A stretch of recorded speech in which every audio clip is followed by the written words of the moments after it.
Basketball on 95.3 The Peak.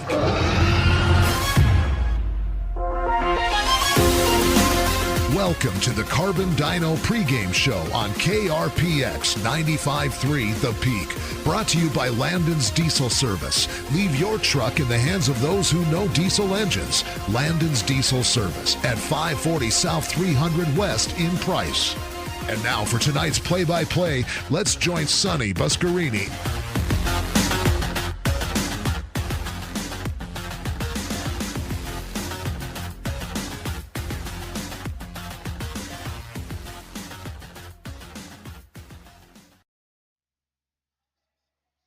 Good afternoon and welcome to Carbon High School. Today we have a matinee game here at Carbon High School. It's the Lady Dinos against Pineview. So sit back, relax, enjoy some Lady Dino basketball here on 95.3 The Peak, where the Dinos play. Or if you're not doing anything this afternoon, come out, support the Dinos. Watch the Dinos play Pineview. Hello again, everybody. I'm Sonny Buscarini, and joining me in the Sutherland's broadcast booth here in a minute will be Aiden Mortensen once again. The Carbon Dinos coming into tonight, to this afternoon, and Aiden, we're going to say tonight a lot, I know, because this is really strange, a 1 o'clock basketball game. But anyway, pleasure to have you here. The Dinos, after the little Christmas break, with an afternoon game, getting ready for region play. This is a great game to play, getting ready for region coming up next. Oh, absolutely, Sonny. We talked to Coach Blank time and time again. He's emphasized that the goal of this squad, of this preseason, has been to give them the most challenging games imaginable. And you look at Pineview, he lives up to the task. 8-3 overall, 2-1 in region play. So this is a tough squad. Last night, the Panthers were down in Emory to face the Spartans, a game which they won very handily, might I add, winning that contest 45-36. And, you know, this is going to be their second game in as many days, and tomorrow they finish out their road trip slate with a trip up to Mountain View. So they're really traveling all across the state for this game. So this is a good squad, Sonny, and I think a good tune-up game for the Lady Dinos as we get closer and closer to the start of region. Yeah, so Pineview getting a lot of games in here between Christmas and the New Year's break as they get ready for, well, they've already played 3 region games. Our region, with only 5 teams in it this year, small region, had to pick up some games where, as we said, Pineview's already played 3 region games already, and the Dinos haven't started region yet. You know, last year, looking at the schedule, Sonny, region play began early December for the Dinos this year, not getting a start until about a week in to the new year. So this small region definitely creating some scheduling problems for teams all across it, but they've done a good job filling it up, whether it be through tournaments or teams we normally aren't going to see very often. The Lady Dinos have been traveling all over the state as a part of this slate, playing some very tough competition, as has the rest of the region. So come that start of region play, it's going to be a tough one. Yeah, we'll take a look at the RPI rankings for the 3A competition. We'll start at the bottom. We'll just work our way up and just chime in as we go up there, Aiden. Ben Lomond is number 16. They are 3-7. Providence Hall 15, 4-8. Logan is 14 with a 5-4 record. Juap sits 13 with a 2-7 record. Then comes Manti in 12th with a 3-9 record. Manti in our region. Manti, one of the first region teams we see down here. And you look at those bottom 4 teams, and they definitely kind of earned that place in the rankings. Lady Dinos, in their last contest, went up to Ben Lomond to face the Scots. They won that contest 50-10. So not really breaking a sweat in that game against Ben Lomond. But as you get through, these teams are going to start getting tougher and tougher. Once you get to that midsection of the 3A classification, that's when things get really tough. It's a dogfight each and every game. Yep, you have Manti 12th, and then you have the Carbon Dinos 11. They are 6-8. They sit 11. Number 10, Ogden at 5-6. Number 9, Richfield at 5-6. Number 8, Grantsville 3-8. And then we have Morgan.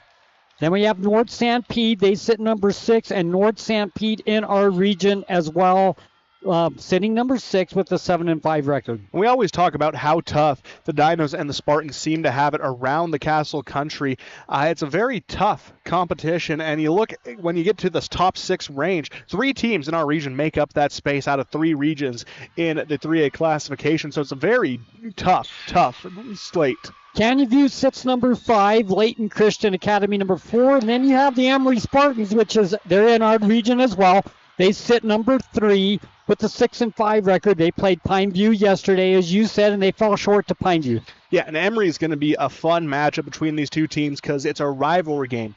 No matter if a team's having an up year or a down year, no matter what the records may say heading into that contest, it's going to be a dogfight through and through. You can't go into a region game expecting an easy fight, and that's going to be the case when these two teams meet up later in the year.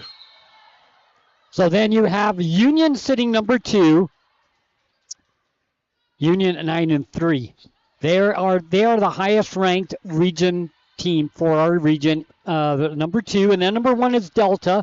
Delta 10-1. They are number 1 in the state. That's the RPI rankings for the ladies in the 3A competition. And as you said, it's a tough competition. You get higher up, the competition gets tougher. And now the Dinos getting ready to play region play. As we said, the region consisting of Union, Emory, North Sanpete, Carbon, and Manti. Yeah. A little bit different than it's been in the past. Yeah, a little bit different. But you look at that number 1 team in Delta, Sonny. You talk about a turnaround. Last season, the Rabbits finished 4-18, 0-14 in region. They were in the Lady Dinos region last year. This year, they have completely revamped, retooled, and now they sit with a 10-1 record, ranked 26th in the state. Because remember, this year it changed to the RPI coming for basketball, is they don't use their own formula, go off the Max Preps formula. Right. So it also gives us a glimpse into how these teams would match up in a statewide competition from 6A down to 1A. It gives us a good glimpse at how that might play out. Yeah, I'm glad you said that, because there's a difference in the rankings for basketball than football. Yeah, that is.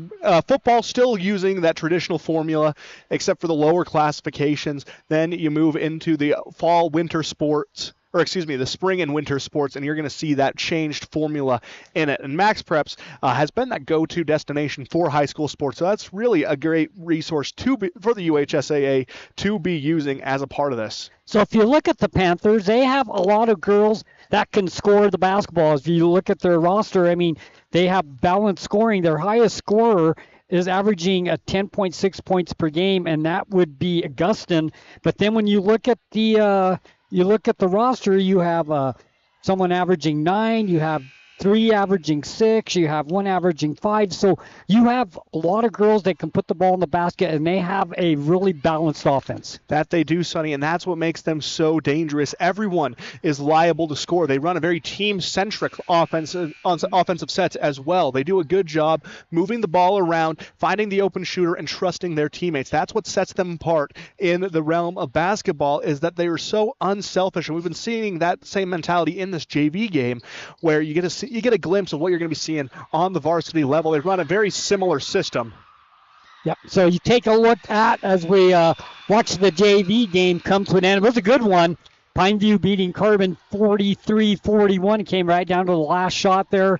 But if you look at the Carbon Dinos, and we'll talk about the leading scorer for the Lady Dinos, Bailey Johnson, the senior, averaging 9.1 points per game. And Sonny, she is electric when she gets going. She can make shots inside, outside, from mid-range. She can score on all 3 levels, and that makes her a dangerous foe for the opposing team. Then next you have Smith, averaging 7.2. Amalia Smith, we know her as a star on the soccer field, but now taking her talents to the hardwood. That's 7.2 points per game as a sophomore, Sonny. Very impressive for a very young Dinos team. And then, what we just talked about, Pineview, if you look at the Dinos, it's the same situation. We got 1, 2, 3, 4, 5 girls averaging 3, 4 points per game. So it's the same situation. There's a lot of girls on this Lady Dino basketball team that can put the ball in the basket as well. So today, I feel like the way it looks on the offensive side, correct me if I'm wrong here, I think defense is going to play a huge part in this ball game. The team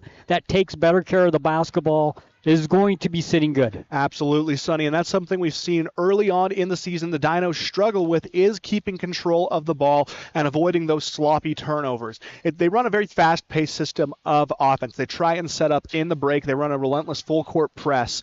But what's going to make the most difference for them is if they're able to get those steals in the full court and convert them into points on the other end. That's something where we have seen varied results for the Lady Dinos. So if they're able to take care of the ball and turn the turnovers they force into points on the other end, then I think they're going to be sitting pretty today. So we're going to take a break here. The Landon's Diesel Service pregame show. Sonny Buscarini and Aiden Mortensen bringing you the action from the Sutherland's broadcast booth today. Matinee game, Lady Dinos against the Pineview Panthers.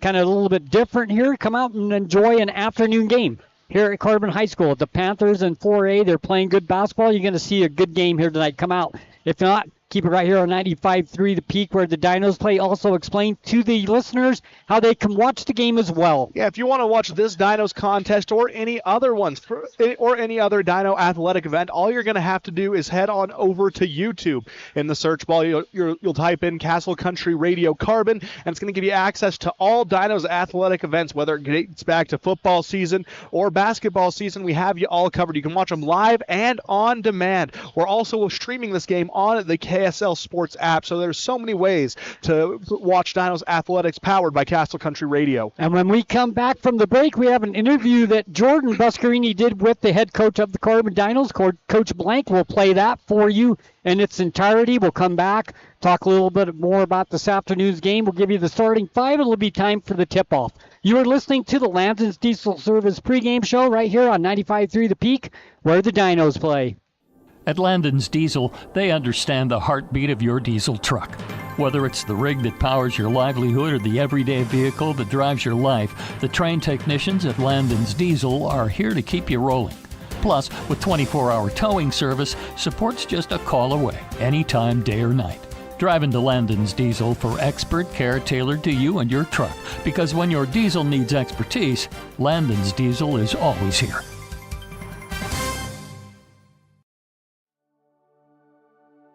At A Perfect Smile, they specialize in transforming your smile with precision and care. From porcelain veneers and dental implants to orthodontics, crowns, and bridges, their expertise covers every aspect of general and cosmetic dentistry. Dr. Jackson and his team are here to address even the most challenging dental concerns, helping you achieve a smile you'll love. Ready for a smile makeover? Call A Perfect Smile today, 637-2100, to schedule an appointment. Looking for the perfect mattress? We've got you covered. At Bill's Home Furnishings, we have the largest selection of mattresses in eastern Utah, including the highly rated Serta Perfect Sleeper. And when it comes to price, we're competitive with anywhere in the state. But we're more than just mattresses. From quality furniture and home accessories to reliable appliances, we've got everything you need to make your house a home. Stop by Bill's Home Furnishings today, where selection, savings, and service meet. Right here in eastern Utah. Looking for financial solutions? At Cache Valley Bank, they're here to help.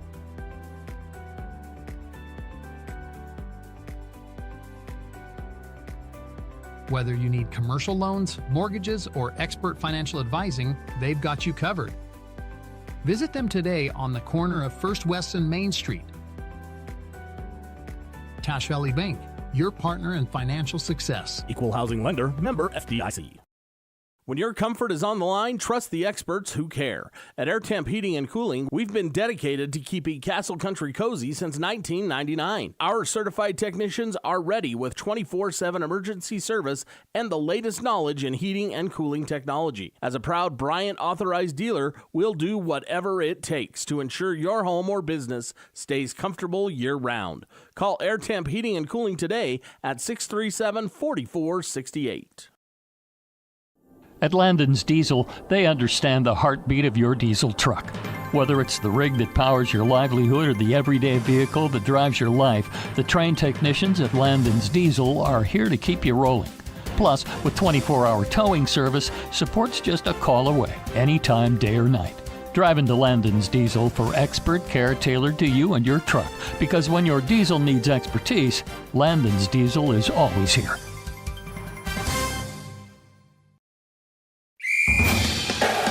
The Dinos play here on 95.3 FM, The Peak. Joining us right now over the phone, we have head coach Jordan Blank of the Lady Dinos. Coach, a pleasure as always to get you on. Thank you. Hey, thanks, Jordan. It's always nice to be on here. Yeah, it's always fun to talk, Coach, and I know that things are getting better for this team, and at the beginning of the year, maybe some growing pains, but it does look like you guys have figured it out, and I'm sure you'll take the 6-8 record going into the break.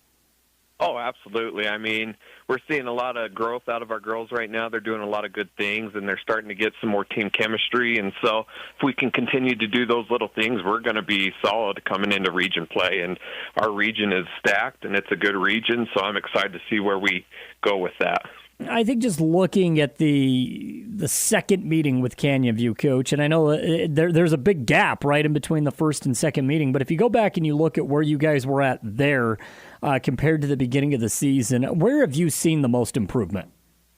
Honestly, I think it's just we're making the right cuts when we need to. We're doing the right things. We're seeing our cutters. We're passing the ball better, and I think we're just playing better team basketball right now. And what I like is every win we've had 3 or 4 girls right at 10 to 13 points.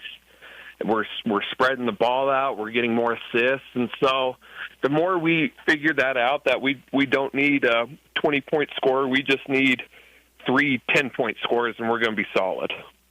I know that's kind of there's, I don't want to say like a magic correlation to it all, right? But I mean, typically, if you get 3 to 4 hovering around double digits, you're a very difficult team to beat. I think that's the case for everyone across the state. Oh, absolutely. And the same thing, we keep telling these girls, our defense is phenomenal. We do a great job defensively. We can throw a lot of different defenses at teams, but we just tell them, hey, we got to be the first to 40. If we're the first to 40, we're going to win every ball game. I know that there's actually some analysis to kind of back that up, right? I think it's 50 for the boys, 40 for the girls, but if you look at it, I mean, your chances of winning the game, they go up astronomically if you're the first to get to that point. Is that kind of what you're alluding to? Oh, absolutely. I mean, heck, I've even told the girls at this point, because they're all into their 6, 7, I don't even get the whole thing on that. But that, like, they can shave my head at practice. Like, I just want some points, and if we can get some more points on the board, we're going to be solid. Yeah, there's no doubt. I don't understand that either, by the way. I think we're getting old. I don't know. It must be, but you know what? I'll take points any day. Yeah, for sure. Coach, I do want to talk about some of the individuals. So let's start with Bailey Johnson. I always love when we get to talk to Bailey. We've had her on if it's soccer or if it's basketball, and this is such a fierce competitor, and I know that Bailey has put together a pretty solid campaign so far. Oh, absolutely, and she's stepping into her role now. I mean, it's always different for these senior ball players, and what's their role going to be? How does it change? And so what she's realizing is I mean, she's a phenomenal scorer. When she wants to be, she can score. But it's putting all the other things together of her getting rebounds, getting steals, talking. She's one of our best communicators, and so it's just fitting in all those other things that I want out of a senior leader, and she's starting to do that and be better at it. And I mean, sky's the limit for her. It is the competitiveness, right? I mean, that's what you got to love. Oh, absolutely, and that's why we like having these girls play multiple sports, because it just teaches them to compete all the time. And she's a tremendous competitor. She wants to win. She wants to win in every drill and practice. She does a great job of leading these girls. The senior class, I know, is fairly small, Coach, but you do have a couple of other seniors that I'd love to get your opinion on as far as the mid-season point and going into the Christmas break and the way they performed. Oh, absolutely, yeah. Emma has done a great job. She's kind of our catalyst when it comes to defense. And, I mean, once again, same thing. She was a first-team All-Stater in soccer, and she was a defender. And so she gets on the basketball court, and defense is where she just shines. She's great at it. She can guard full court and does some great things for us that way. And then offensively, it's just she's starting to figure out, okay, I see the floor really well. I know when to cut, and now it's just a matter of we got to find her, because she gets open. She gets really good looks for us. She's shooting a pretty good percentage for us. So she's just great. She's one that doesn't say a lot, but her effort tells it all. And so she's great that way. And Harley, what I love with Harley is Harley has, I mean, she knows her role. She needs to come in and be a force in the paint, battle with the bigs, and get rebounds for us, and she does that. And so it's also nice because she can come in and spread the floor for us. She can shoot some deep shots, and so it's just her getting used to just spreading the floor a little bit, being patient with the basketball, and she's going to be great the rest of the season. She's starting to find her niche there, and she's doing great things for our team, and she's one that sees what all these younger girls are going through, and she always is just very positive with them and brings that on. And so my 3 seniors have been awesome to work with this year.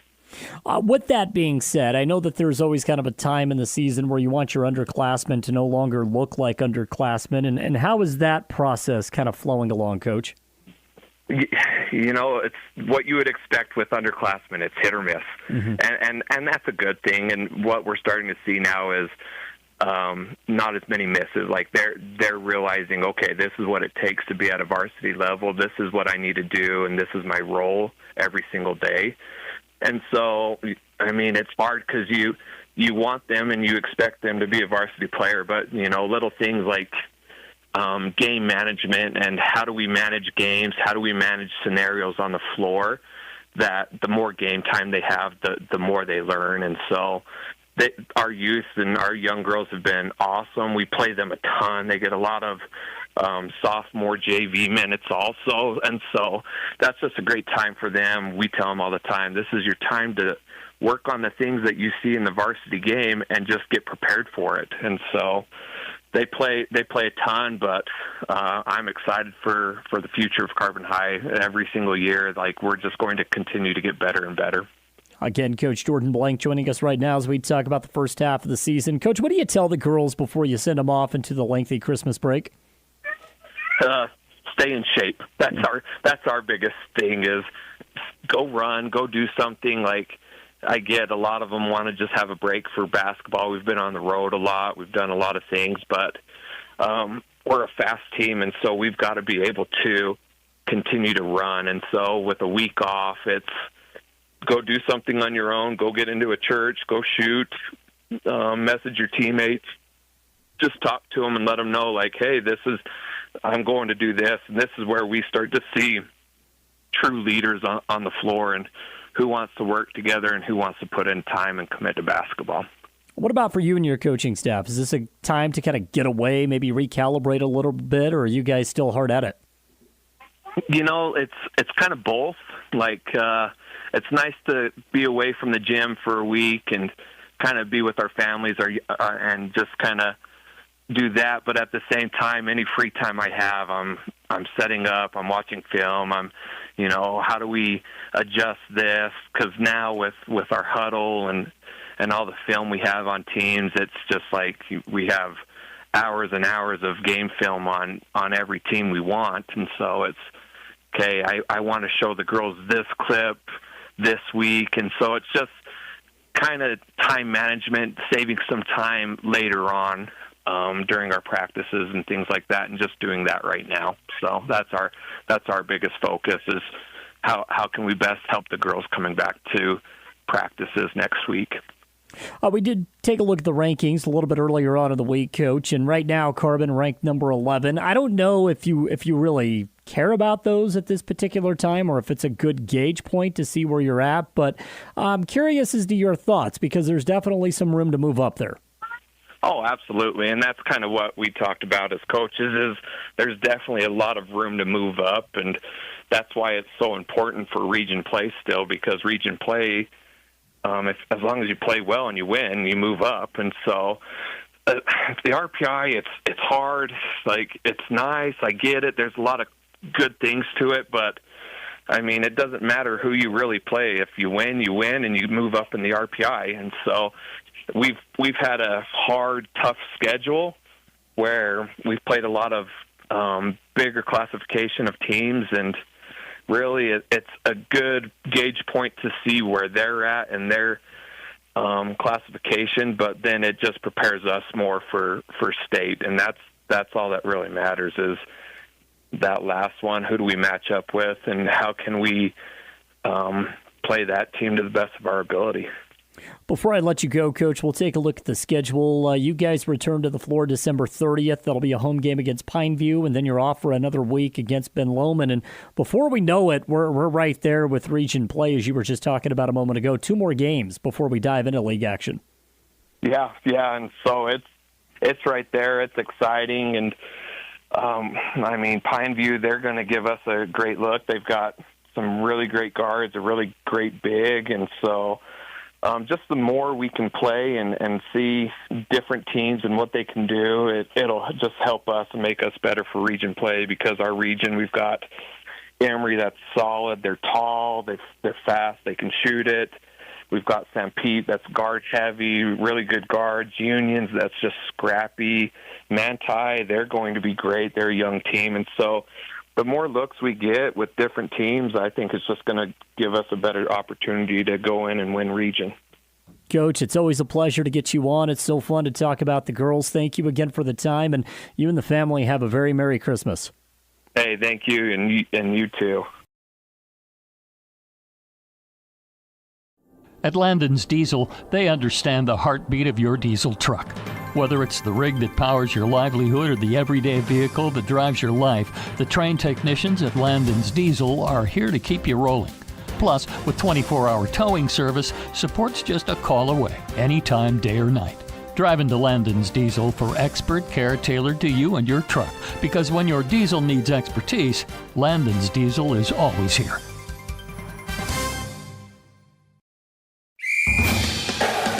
You're listening to Carbon Dino Basketball on the Peak, KRPX 95.3 FM.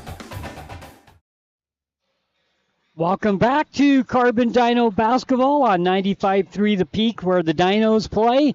As we said, an afternoon game here for the Lady Dinos. The Carbon Lady Dinos coming in home tonight to play the Pineview Panthers. They come in 8-3 on the season, and our Lady Dinos come in 6-8, ranked number 11th in the rankings in 3A. And Aiden, should be a good game this afternoon. As you said, Pineview played yesterday against the Emory Spartans, came away with the win. Now they come here today against the Carbon Dinos. And now it's always tough to play back-to-back Sundays, especially if you are the Pineview Panthers and you're not just looking at a back-to-back, you're looking at a back-to-back-to-back. They travel up to Mountain View tomorrow for a New Year's Eve showdown. So going to be a bit of tired legs on the floor for Pineview, but this team has shown that they are built for the grind. Starting lineups for Pineview, the Lady Panthers will be Kalia Schlenker. She is a senior. Wears number 1, averaging 6.9 points per game. Yeah, and in that point guard, shooting guard position, Sonny, she's going to help conduct the offense, set it up,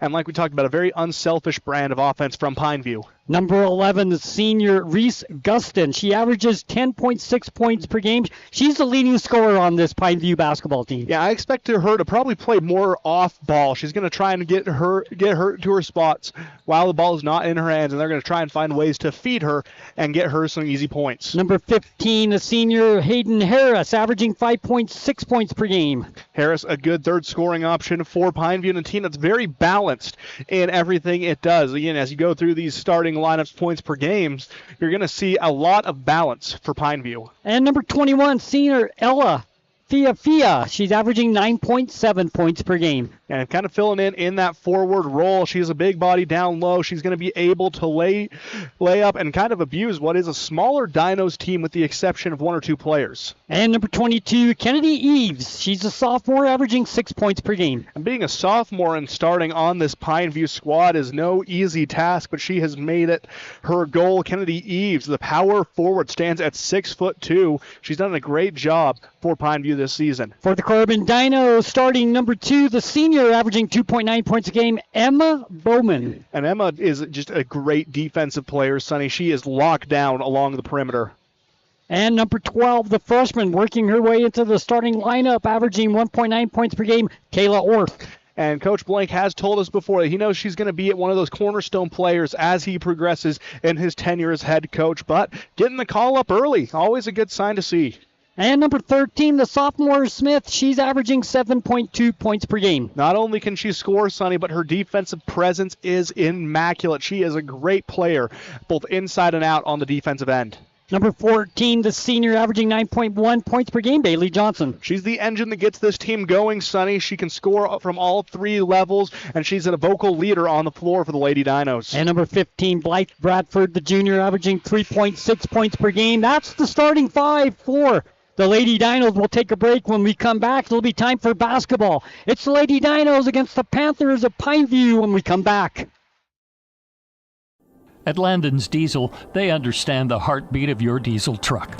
Whether it's the rig that powers your livelihood or the everyday vehicle that drives your life, the trained technicians at Landon's Diesel are here to keep you rolling. Plus, with 24-hour towing service, support's just a call away, anytime, day or night. Drive into Landon's Diesel for expert care tailored to you and your truck, because when your diesel needs expertise, Landon's Diesel is always here.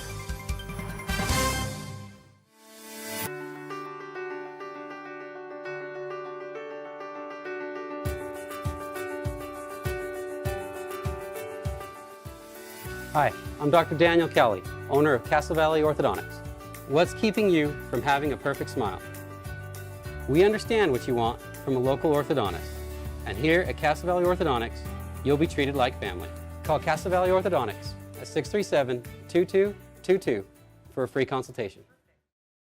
At Castle Country Vet, they believe every pet deserves a touch of love and expert care. You can trust Dr. Harmer and Dr. Kelly. They're not just veterinarians, but passionate pet lovers, dedicated to nurturing your furry friends like family. From routine checkups to emergency interventions, you and your pet will experience compassionate, professional care every step of the way. Let Castle Country Vet help your pets lead the happiest, healthiest lives. Call Castle Country Vet today, 637-5797, because love is a four-legged word.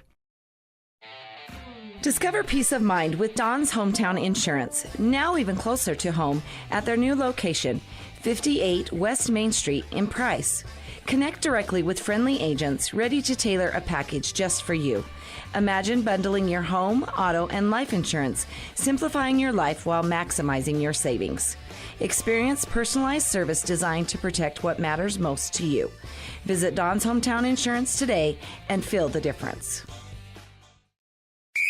Show your school spirit and support local high schools with the new Eastern Utah Community Credit Union debit and credit cards.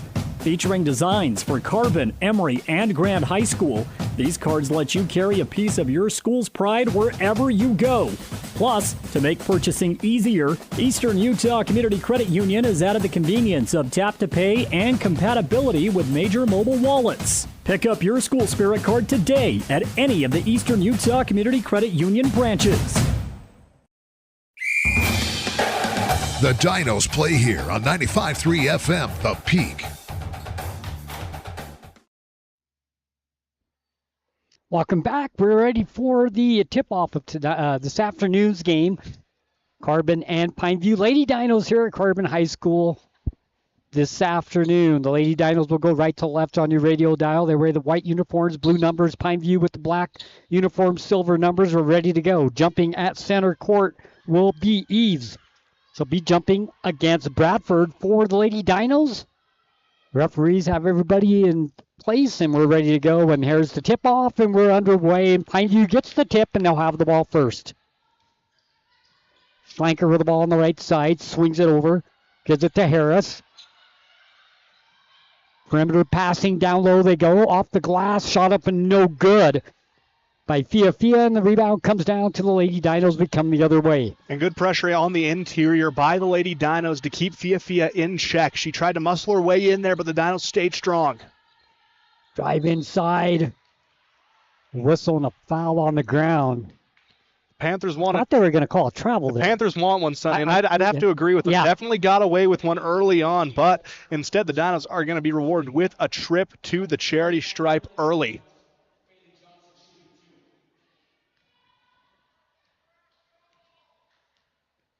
Free throws. First one up. No good. For Smith, she'll get one more. And she just couldn't connect on that first one. Bounces off the back iron harmlessly to the floor, but she is able to connect on the second, going 1 for 2 on that trip. A good outing for Smith. So full court pressure being applied by the Lady Dinos. Pineview breaks it quite easily on the left side, drives in, pass back out. Perimeter passing once again for Pineview. They move it inside, kick it out. 3-point shot left wing, no good by Schlenker, and the rebound underneath, shot up and no good by Gustin. Out of bounds. It'll stay with the Panthers on the baseline. And I like the offensive mentality by Pineview early on. It's like Victor Wembanyama said, I'm passing up shots that I can make with my eyes closed for ones my teammates could make in their sleep. That's the kind of unselfishness we're seeing early on. And it comes nice inbounds pass to Fia, and she puts it in off the glass for the easy 2. 2-1, Pineview with the lead. And a great job finding her on the inbound. Fia cuts from high post, able to secure it and go up strong for the 2. Ball knocked out of Bailey Johnson's hands, goes into the bench of Pineview. Carbon will retain possession, and it comes to Smith. Smith swings over to the right side, goes to Bowman. Ball knocked away, controlled by the Dinos once again. Good defense by Pineview. Reach in, jump ball. Dinos will retain possession. Was an excellent job reaching in by Fia. Yep. Keeps a hand on it, doesn't make contact with the arm, and as a result, she gets the jump ball. Something that we didn't talk about pregame that's going to play an effect, Sonny, is the bench of Pineview. They're loud, they're rowdy, and in a game where the student section is out on Christmas vacation, going to be hard to get a high-energy environment here at Jurassic Park. And it comes just getting it in before the 5 seconds, then knocked out of bounds by Pineview. Dinos will retain possession on the baseline. Lady Dino basketball, 95-3 the Peak, where the Dinos play. 2-1 the score. Pineview with the lead, Dinos with the basketball. And it comes to Bowman. Back over it goes to Smith on the right side. Shot up, no good by Bowman. Rebound comes down. Shot clock violation. The shot did not hit the rim, so it does not reset the clock. Violation, turnover for the Dinos, goes back to Pineview. They lead 2-1. And a tough break as that second chance shot looked like it would have been able to make some noise, but the shot clock buzzes first, and Pineview takes it the other way as a result. Break the press. Not quite as easy this time as they did last time. Swing it over the right side. It goes to Harris. Back up top to Schlenker. Free throw line. Ball knocked away. She gets it back. Down low it goes. In the paint, shot up, rims around, no good by Eves, and the rebound comes down to the Lady Dinos. Fast break the other way, and they'll turn it over. Bradford tried to get the ball ahead to Bowman. Goes over her head, out of bounds. Turnover number 2 for the Dinos. 2-1 Pineview. And that's what we talked about, Sonny. They want to set up points off the turnovers, but they can't turn the ball over in that process, especially against a team who's shown how stingy they're going to be on defense like Pineview has. Yeah.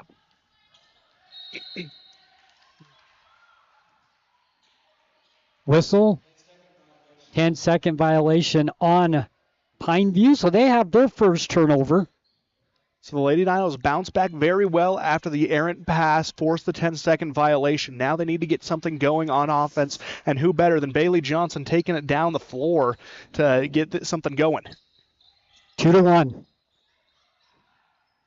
Pass down low to Smith. Shot up, no good. Whistle and a foul, and she'll go to the free throw line to shoot 2 more. And that's something that she does so well, Sonny, is that she's able to get into these situations. Despite being one of the shorter players on the court, she's fearless when it comes to driving to the rim. And as a result, she's going to absorb a lot of contact, but also get a lot of chances at the free throw line because of it. She has 1 point so far, 1 for 2, make it 2 for 3 from the free throw line. All 2 points for her from the line, so it's now 2-2 with 5:40 left to play in the first. This one a defensive slugfest early on. Neither team relenting, neither wanting to let them go on a big run. Second free throw, rims around, no good. 2 for 4 from the line. 2-2 the score. Panthers with the basketball. Swing it over to the right side. It goes to Gustin. Now to the left side as they swing it around to Harris. Now between the circles, Schlenker will set the offense back up again. Gives it over to the left side, goes to Harris. Now with the clock dwindling down to 10, they're still trying to break the Dinos' 2-3 zone. Showing a lot of patience on offense. Kick it outside, 3-point shot up and no good. Good look by Gustin. Offensive rebound up and no good. Whistle and a foul on the ground against Pineview. So it'll come the other way. Yeah, they're going to whistle that one against Hayden Harris, who came down with the first offensive rebound, misses the putback, goes up for it again, but wrestles down a Dino defender in the process, resulting in the foul. That's 3 team fouls for the Panthers. Carbon, on the other hand, has none. Pineview now full court pressing as well on the defensive side. Dinos break it. Bowman, she's bumped over on the side. Out of bounds and a whistle and a foul. Team foul number 4 on Pineview. The Dinos yet to commit a foul. With 4:54 left to play now, the Dinos will be shooting free throws for the rest of the quarter. That is a huge circle. That's going to be huge in this first quarter for a chance for the Dinos to get points from the free throw line and play aggressive defense. It is. It's going to be big, but they come up with a steal. They're not taking their foot off the gas pedal. Sonny's Pineview races the other way, and Dinos are going to pick up a foul. Trying to wrestle it away was Malia Smith, but just unable to get a full hand on it. During that conversation, Sonny, Pineview makes a substitution. Out of the game comes Fia. Into the game comes Aniva Sivi. Nina Sivi, the sophomore. In it comes. Schlenker with the ball, swings it over to the right side. It goes to Harris. Back to Shankler. Hand the ball off to Gustin. Gustin between the circles. Dinos fall back in that zone defense. Swings it back over the right. They'll play catch. Swing it left side. Now down in the paint it goes to Sivi. Nice pass from Sivi down underneath the ease. She can't get it to go, and the rebound Dinos. And again, the interior presence the Dinos have laid on this game has been immaculate. They're not allowing anything easy in the painted area. Johnson in the paint, little step move, good. Her first points of the ball game. She has 2 4-2 Dinos. And that's something that can get the Dinos going. Johnson's such an energetic player. She's a vocal leader on the floor. When she gets going, she can uplift her teammates. Break the press. Does Pineview. Now they'll set the offense with the basketball. It's Gustin. She's between the circles. Now comes right side. Picks up her dribble. Swings it over to Harris. Harris on the left 3. There's the shot up off the glass just inside the 3. No good. Offensive rebound comes down to Gustin, but then she throws it away. Turnover number 2. Dinos the other way. Smith in the paint. Should be a jump ball, and that's what they're going to call. And we'll go back to Pineview. And great job on the get back by the Pineview defense, racing back down, being able to stop that shot before it can happen as Eves and Sivi both race down floor, and they're able to get the tie up. Don't give up on plays. It's a huge part of basketball. I mean, you never know what's going to happen. They might miss the easy layup. They get a put back and get the 2. You always follow the play. And down low, a whistle and a foul on the Dinos, and Pineview will go to the free throw line to shoot free throws for the first time this afternoon. It will be the senior, Hayden Harris, averaging 5.6 points per game, will step up to the free throw line to shoot 2, with the Dinos up 4-2. That one whistled against Bradford, her first personal, second team foul for the Dinos. Bradford is a very aggressive presence down low, and we saw it as she goes up for the block, but catches too much skin, and that sends Pineview to the stripe. Harris first free throw up and good. Second free throw up and good as well. So Harris walks up to the free throw line, hits both free throws, tied at 4. 3:16 left to play. Smith ahead to Bowman. She'll go in for the layup, put it up and in. She got ahead of the defense, and Pineview, the head coach of Pineview, he's like, no, we got to call timeout. We cannot give up baskets like that. Wisely so, Sonny. That was like watching a football game, and they catch the safety with his back turned to the man streaking downfield. This time they had Eves try and guard the left side of the court, completely turns her back instead of staying square to both offensive players. As a result, Carbon can push it up floor, get the ball in the hands of Bowman, and go up and in. So the Dinos up 6-4. Here in the first quarter. Yeah, I think that was a good timeout call by Coach Luce. Kind of steady the ships. When you're a high-powered team like Pineview and you find yourself down early and very unable to put the ball in the basket, it's good to settle the ships just a little bit. Call one of those timeouts, let things settle out, and regain some composure. Because right now, that's what they're playing with a lack of, is discipline on the offensive end. Not the same Pineview we're used to seeing. Yeah, that was too easy of a basket for the Dinos. Pineview breaks the press, and they'll set the offense. Down low it goes. Zevi shot up and no good.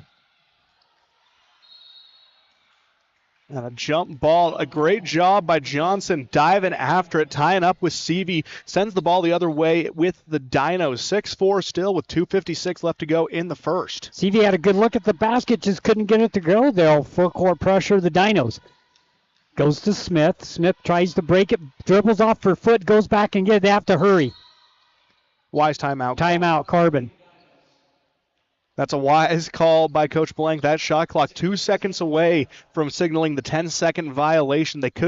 I don't think they could have crossed that stripe if they wanted to in that time frame. So wisely calling the timeout, buying themselves a little extra time to game plan, see how they're going to be able to make this happen. Yeah, they got to get to the half court. They'll be thrown in at the end of the bench. 6-4 the score. The Dinos with the 2-point lead over Pineview. Ladies basketball here on 95.3 The Peak, where the Dinos play. And I think a good thing that the Dinos could do is kind of line up like an end-of-game situation. You have the 4 players along the mid-court stripe, run a bit of a 4 vertical concept, try and get someone open down court. Throw it in practically on the baseline, just off the baseline. Johnson got to get it in. Across the half-court stripe, goes to Johnson. Johnson. Back outside. Aggressive defense by Pineview. Scramble for the ball. Pineview comes up with the turnover. Fast break the other way. The Dinos get back on defense. That's the 5th turnover for the Dinos. And because they're chasing that jump ball, it stalls the rest of Pineview getting down and buys them more time to get into their sets. That's why their defense has been so solid early on, is they're able to outpace the Panthers. Nice pass down underneath, shot up and no good by Seavey. They get the offensive rebound, 3-point shot, no good by Guston. Another offensive rebound, 3-point shot up and good this time by Shankler. And she has her first 3 of the ball game, and you can't get that many offensive chances. Sooner or later, you're going to get one to go. Yeah, eventually one of those shots is going to fall, and Schlenker makes the Dinos pay. And a turnover for the Dinos, number 6. Shankler ahead. Layup, good. Dinos didn't get back on defense. Seavey with the easy 2. And it's a 9-6 Pineview lead. And right now, the Dinos just being outpaced out of that timeout. The legs on Pineview have been spectacular. They're able to race down court, buying themselves lots of open shots and offensive boards as well. Orth gives the ball off to Johnson. Johnson picks up her dribble, now gives it to Smith, left side. Smith drives in. Shot hits the bottom of the backboard. Rebound comes down to Pineview, whistling the foul on the Dinos. Foul's going to be on Orth. And you can definitely see why it was whistled. She tried to go for the jump ball, but you got to know when you need to pull away from that. She keeps her arm in too far long, and as a result, draws some contact, gets the reach and whistled against her. That's her first personal.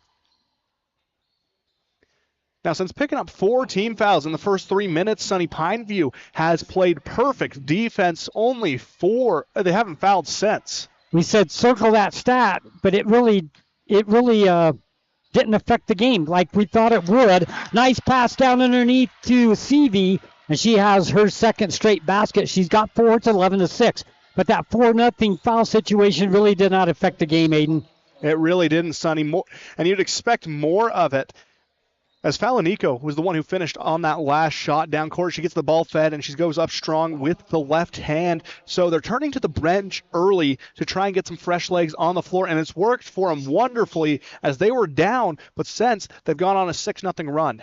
Morley at the free throw line. She came in on the last dead ball for the Dinos. First free throw up and no good. 2 for 5 from the line this afternoon for the Dinos. And with how high of a clip they've been shooting, you can expect that number to go up, but you'd wish it would be closer to about 4 out of 5 right now, 3 out of 5. You want to see that percentage good early. Second free throw for Morley, the sophomore, averaging 3.5 points per game, is up and good. Making the score 11-7. 49 seconds left to play, first quarter. Pineview with the lead in the ball. Seavey breaks the press. Holds and now gives it over to Calico, who checked into the ball game. Shot up, no good. That was a tough shot. Couldn't get it to go, whistling the foul. I believe it's going to be on Orth for the Dinos on the ground. And it was made tough by Hopes, who has to fight off the screen of Falanico, roll to her right, and contest that shot, and that's what led to the miss. A great job by Hopes, who's checking in for the first time tonight. And it comes to Seavey. Spin move in the paint from 10 off the glass. Good. She has 3 straight baskets, 6 points. And the bank is open for Seavey. A nice little pivot, a little Dirk Nowitzki fadeaway at the end. Dinos with the basketball. Smith with the bounce pass down low to Orth. Shot up no good. Whistle and the foul. And right now, it's a good time to try and buy that foul. But Orth currently playing a little out of control. Some of that young underclassmen showing through right now. That's something you just got to work on as you get into these tough situations. But she has a second now. Catch a deep breath and sink these 2 foul shots. Make this a much closer contest heading into the second frame. Free throw up and good.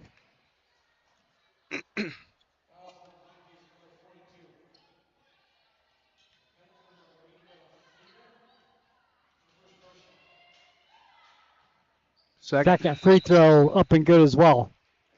So she walks to the free throw line, hits both free throws. She has 2. 13-9, Pineview with the lead. And Pineview in a dogfight right now, even after that electric run as they reach the midway point of the quarter. Dinos starting to claw their way back into the contest. Stolen by Bowman. Bounce pass to Smith. Shot up no good. Out of bounds. Dinos will retain possession. Smith had an easy look at the basket. Couldn't get it to go, but the Dinos retained possession with 4.9 left in the first. She caught it in a place she was uncomfortable with, Sonny, too far underneath the rim, and she tries to adjust mid-air, but by that point it's too late. Ball goes skipping off the bottom of the rim. Morley throws it in, and it comes to Hopes. She has it stolen. 1. That's how the quarter ends. So we've played 1 here at Carbon High School, and the Lady Dinos against the Pineview Panthers, and the Pineview lead 13-9 after 1 when we come back. Carbon Dino Basketball, 95.3 The Peak. Hey there, food lovers. It's Bill Hicks from Farlano's Cafe, your new favorite spot for breakfast, lunch, and dinner. Whether you're craving a hearty omelet, a fresh salad, our golden curly fries, or our mouth-watering pastas, we've got you covered. And we're open 7 days a week. So come on down to Farlano's Cafe, where every meal is a celebration. Remember, it's where the locals eat. Visit us at Farlano's, where great food and great company come together. See you soon. Step inside the brand new designer home interior showroom on Main Street in Spanish Fork. Everything you need in one place. Hardwoods, LVP, carpet, cabinets, countertops, window coverings, furniture, rugs, and accessories. They carry all the major brands you know and trust. Plus, with professional designers on staff, you'll get the experts to bring your vision to life. Visit dhifloors.com today and request a quote. Designer Home Interiors, where design and style come together under one roof. Carbon Dino Basketball continues on 95.3 The Peak. Welcome back. Carbon Dino Basketball, 95.3 The Peak. Where the Dinos play? 13-9 score. Pineview with the lead after 1, and they have the basketball, and in it comes, and they'll bring it up the floor with it. It's Shankler. Swings it over to the left side. It goes to Harris. Harris holds now down to Seavey. Back outside. Down low, shot up off the glass and in. A good job. Balaninko with the basket. First 2 of the ball game for her. She's the senior, and it is 15-9. What was you going to say, Aiden? And Balaninko does a good job buying herself space with the post up underneath the basket. That's where she likes to go to work, and she's rewarded for it. And then she has a reach foul on the other end. So her first foul, first team foul, goes to Pineview with 7:25 left to play in the first half. Carbon trailing by 6. And that one coming much to the chagrin of the Pineview loyal, Sonny. They didn't think that was a reach-in. And it comes. Bowman underneath the basket, swings it outside to Morley. Morley to Smith. Between the circles, directs traffic. Back to Morley. Drives in, puts up a shot off the glass. No good. Rebound Pineview. Whistle and a reach foul. Foul's going to be on Morley. You know, it's one of those times, Sonny. It's time and time again. We like to say you got to know when to hold them, when to fold them, and when to walk away. They just didn't walk away when they needed to. And that results in an early foul for the Dinos. Yeah, she missed a shot she felt like she should have made. And then the frustration foul. Yeah, foul of frustration. That's the kind that your coaches are probably going to chew you out a little bit for. You need to keep your head in the game, and it's always a tough task when, again, you feel like you should have made that shot. You're upset at yourself. You're upset with what you perceived could have been contact, and as a result, sometimes you do things that you normally wouldn't do. Out of character mistakes like that. Johnson and Bradford in the ballgame for the Carbon Dinos. Pineview breaks the press. Pass down low is stolen. Turnover number 3 for Pineview. They've done a good job taking care of the basketball so far in this ball game. 15-9, they lead. Dinos with it. Johnson with a runner, no good. Offensive rebound underneath, up and in. Cartwright, who checked into the ball game for the Carbon Dinos, in the right place at the right time to pull down the board and get the easy putback, and it's 15-11 and turnover number 4 for Pineview. So they turned the ball over twice in the whole first quarter. They've turned it over 2 times in like 20 seconds. And Cartwright, the game changer again there, knocking the ball out of the hands of Falanico, gets the turnover for the Dinos, and now they're looking to make another attempt at a comeback here. They're not letting this one get out of hand early, and that's exactly what they need to do. Keep this one close. Johnson with the ball, right wing. Bounce pass goes to Bowman. Kicks it outside to Cartwright. Cartwright drives. Cross-court pass to Morley's tip. She gets it anyway. 3-point shot, no good. Rebound over the back, foul on the Dinos. It's going to be on Bradford. Now, Bradford loves to go for those offensive rebounds. She's very tenacious on the glass, but sometimes you can get a little too antsy, and you're going to try and go for something you really shouldn't. You're going to reach over the head, get whistled for the foul. Bradford second. Dinos full court pressure. She'll come out of the game. Checking in will be Jones. So now your tallest player on the court is going to be Cartwright, and she's going to have to fill some pretty big shoes, both figuratively and literally, underneath the basket in that 2-3 zone. Whistle and a reach, foul on the Dinos. Fouls on Morley, her second. Team foul number 2.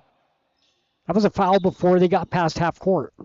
Yeah, that's one of those ones you want to avoid, but I can understand the rationale going for that steal. You can see why the players are going for it, but from our angle up here in the sky, it's ill-advised. Pineview with the ball, past the half-court stripe they come. They'll set the offense. 6:07 and running left to play first half. Pass goes down low, ball knocked away, controlled by Pineview. They'll reset. Right side, 3-point shot, good. Reese Gustin with her first points of the ballgame. She leads the team in scoring with 10.6 points per game. She got her first basket of the ballgame. 5:48 and running left to play, 18-11 Pineview. Morley, I think, might have got away with the travel. Puts up the shot, no good. Gets her own rebound up, no good. Rebound Pineview. You know, the bench is putting up a pretty convincing case whenever they see something on the floor. 3-point shot. Good. Harris. 2 quick threes from that right wing for Pineview, and it's a 21-11 game now. And that's exactly what the Dinos needed to avoid. Some quick scoring from Pineview, something they did so well in the first, limiting the runs of the Panthers. But now they've been able to uncork. We're now up by double digits with 5:19 left to go before the intermission. The Dinos need to respond in kind. They need to find a way to bring this one back to single digits. Smith in for Bowman. Johnson went to the basket, was fouled on the ground. The Dinos will throw it in on the baseline. Team foul number 2 for Pineview. Both teams with 2 fouls. In it comes deep. The ball tipped. It's stolen. Turnover for the Dinos. We come the other way. Down the floor. Seavey. Offensive foul. She's in disbelief, but an excellent job rushing back by Elsie Morley, getting planted, absorbing the contact, and just sending herself sailing backwards. And that stops what was going to be an easy 2 points for Pineview. They had the running. They had the momentum, but now that is one of those momentum swinging plays that can quickly help the Dinos get back to where they need to be. 21-11, 5:06 and running. Morley with the basketball. Picked up there. The ball goes in the backcourt. It was tipped so she can go back and get it. Knocked out of bounds, and the defense for Pineview has picked up tremendously since the first quarter. Now, I feel like they've shaken off the rust that they had from last night's game. That's a hard-fought win against Emory, and now stepping up just less than 24 hours later. Smith, reverse layup, no good. Offensive rebound by Cartwright and the putback. That's 2. Offensive rebounds and putbacks for Cartwright. She has 4, 21-13. She's been doing a stellar job reading it. Trouble getting it past half court. Ball goes out of bounds off the Dinos. Pineview will throw it in across from us on the side with 4:42 left to play in the first half and an 8-point lead. And it comes to Shankler with it. Cross-court pass. Little shovel pass down underneath, right in front of the basket. And CV has 8.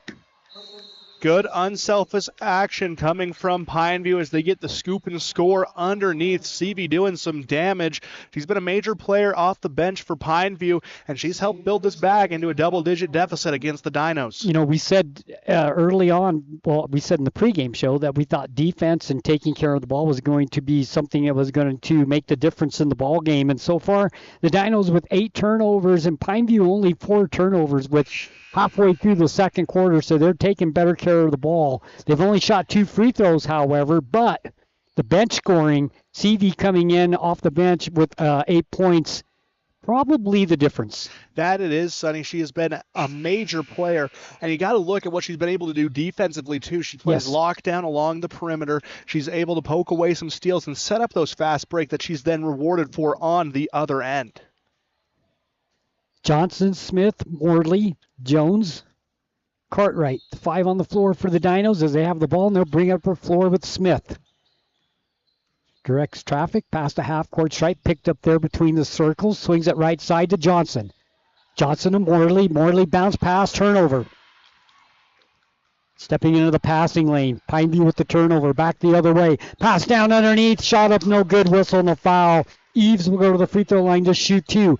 Pineview is finding the open person in front of the basket, getting easy shots, or in that case, going to the free throw line. And that's exactly what we talked about in the pregame, Sonny. They do that so well. They're able to navigate, and they play so unselfishly that they're going to find the most open player, and they're going to be the ones who's going to be taking the shot. If they're covered, they're not going to try and put up something contested. They're going to do an excellent job just navigating the ball around. Kennedy Eves with the first free throw up and good. 24-13 the score. Checking into the ballgame for the first time for the Dinos will be Nelson. Junior comes into the ballgame. Second free throw by Eves is good as well. 4 for 4 from the line for a team. 25-13, Pineview with the lead.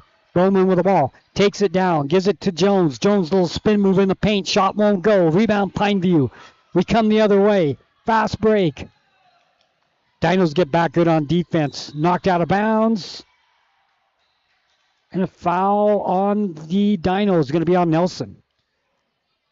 And that was a good job by Carbon trying to navigate downfield. They break the press, but good defensive pressure down low by Eves results in a highly contested shot that just doesn't fall, and Pineview gets to race the other way.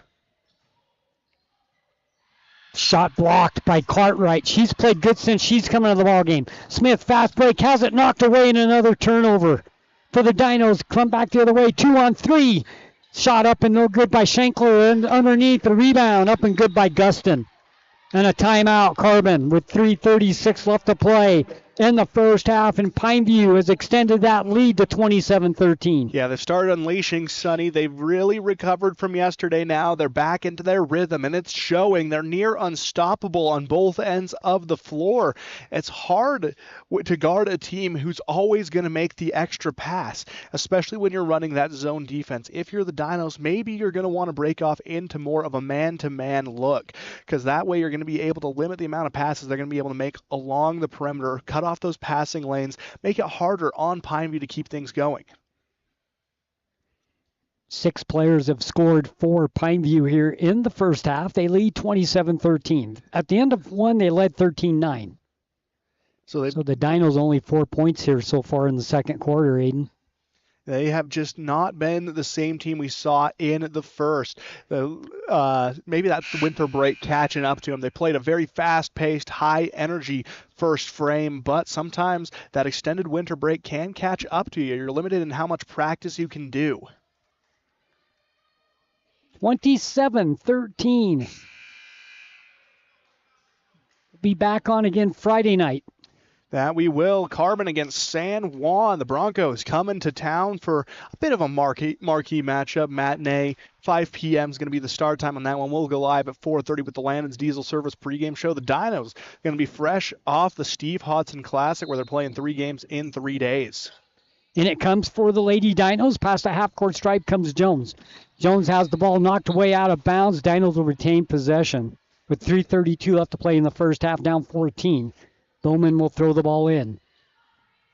And the Dinos just need to get something going in the set. Coach Blake trying to conduct from the sideline. Cartwright, whistle, travel.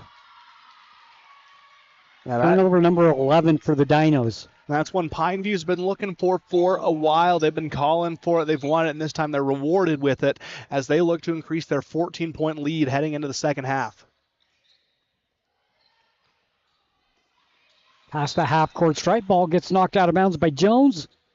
Panthers will retain possession, throwing it in right in front of the scoreboard with 3:23 left to play in the first half. Pineview 27, Lady Dinos 13, here from Carbon High School. Schlenker gives the ball over to the left side.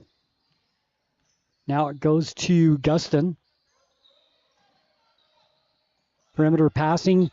Pineview shows a lot of patience on the offensive side, don't they? They do. They really are looking for the best shot available.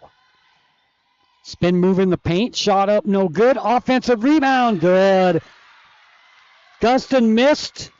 Eves got the offensive rebound and put it up and in. 29-13. I'm really impressed. Of course, when you're up 16 now, you can't take your time more on the offensive side, but they really just show a lot of patience. They do. They're not trying to find a shot to force up. They're all looking to make the best team play available. Cartwright shot blocked, but she's fouled, and she'll go to the free throw line to shoot 2.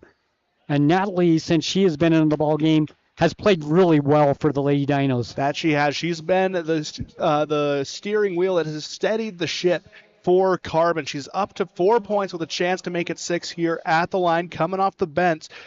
She's made a major impact, both offensively, defensively, unable to make that first free throw, however. Harley Hopes checks into the ball game. Jones will check out.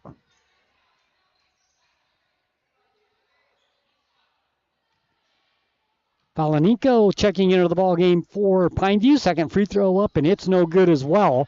And the rebound comes down to Pineview with a 16-point lead in the ball. 2:30 left to play first half. And again, they're taking their time. They're going to back out. They're going to set their offense. Swing it over the right side. This is Guston. Shot down the barrel. No good. Rebound Hopes. Hopes hands the ball off to Nelson. Here come the Dinos. Ahead it goes to Bowman. They get back on defense, does Pineview. Shot up, no good. Rebound comes down to Pineview. And Bowman wanted the foul, but not enough contact to warrant one, so Pineview gets to race the other direction. That was a 1-on-4. And we come back the other way, and 2 points for Pineview. As Schlenker does a good job getting to the short corner, knocking it down, brings her total on the game to 5. Nice shot by Schenkler, and the rebound comes down to the Dinos with the basketball. With it, it is Smith. Cross-court pass goes to Cartwright, fakes the 3, drives in, picks up her dribble, gives it to Hope, point blank, no good. Gets her own rebound, battles it, gives it to Cartwright. Cartwright, whistle, 3 seconds. And that's one we always talk about. You want to test it, see how it's going to turn out. Sure. That time, Hope's camped in the paint, and it didn't look like they were going to call it for a second, but eventually the ref does get his attention drawn to it, and he rightly makes the whistle. First 3-second call we've seen in a long time. I think all season. Yeah, I mean, you have to test that. No, you never know how a ref's going to call it. Nope. Nice pass down underneath. Whistle and a foul on the Dinos, and 2 free throws for Pineview with a minute 11 left to play. And they are looking to just continue to build this lead, Sonny. They've held Carbon to just 4 points while adding 18 of their own. They're looking to push it up to 20 here. A 20-point advantage at the half would be working wonders for them. Palanico, free throw good.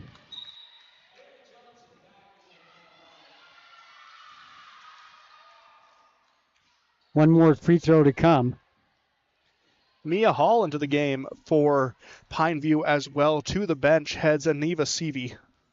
Johnson in for Nelson for the Dinos. Second free throw up, and it is long off the back of the iron. No good. First miss of the night for Pineview from the free throw line. 5 for 6. Dinos with the ball, trailing 32-13. Minute 4 left to play. Smith with the basketball. Dribbles in. Bounce pass goes to Johnson. Three-point shot, baseline right. No good. Rebound comes down to Pineview. Nice board that time by Gustin. She gets it ahead. Shot up, no good. Whistle a foul as Mia Hall checks into the ball game and makes her presence known quickly. And she'll go to the free throw line to shoot 2. I like the move by the Dinos committing that foul. You're already up to 5. That's going to be the second personal foul whistled against Bowman. But what we're going to see is they're testing him at the line. That was going to be an easy 2, but because of the Dinos, he has to earn it at the stripe. First free throw up and good. Hall with her first points of the ball game. Checking into the ball game will be Riley Butler. She'll come in for Cartwright for the Lady Dinos. 49.8 seconds left first half.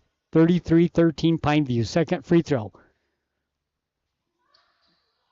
That's an air ball, and will go over to the Carbon Dinos. And it's one of those games where you're glad the student section is gone because they would have let you hear it. They're normally pretty raucous when you airball a 3, let alone a free throw. Yeah. Smith with the ball down the left side. She comes. She'll be picked up by Hall. Goes around the screen set by Hopes. Kicks it over to Johnson. Three-point shot good. Baseline right. And it was only a matter of time before Bailey was going to start hitting that shot from the right corner. She's lethal from out there. Shots just hadn't been falling up to that point, but now able to really get herself going. Needed 3 for the Dinos. They trailed 33-16.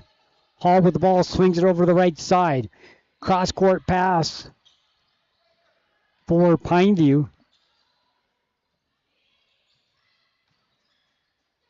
To the right side, it goes to Gustin.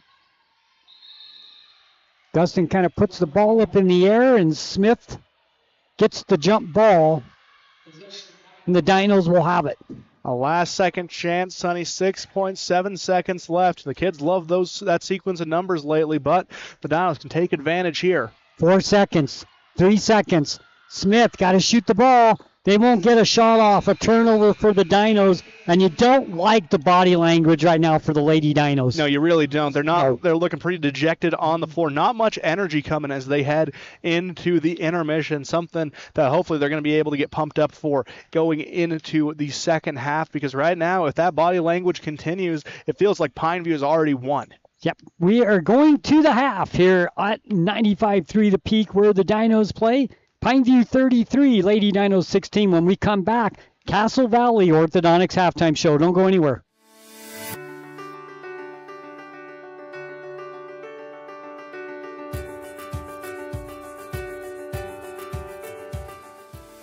Hi, I'm Dr. Daniel Kelly, owner of Castle Valley Orthodontics.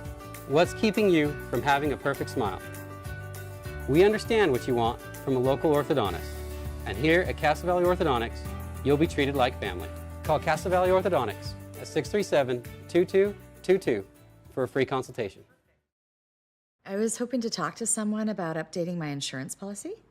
I am able to understand complete sentences. That was a complete sentence? I didn't understand that. Can I just talk to a person? No one talks to humans anymore. Sometimes humans are just more helpful. I hear you. Why don't we review your coverage with a super check? Farm Bureau Financial Services. It's your future. Let's protect it. Contact Farm Bureau agent Jill Jensen in Price today. You see your friends with their new travel trailers, four-wheelers, and side-by-sides. They're living the dream, right? Well, it doesn't just have to be a dream. You can start living that same dream life today by starting your new career with GMS Mine Repair and Maintenance. GMS is hiring mechanics, electricians, fabricators, experienced and inexperienced miners. They offer high starting wages, benefits, a 401k, and vacation pay. Local jobs are available. Apply today. Email your resume to kbarker@gmsminerepair.com. The dream can be yours with GMS Mine Repair.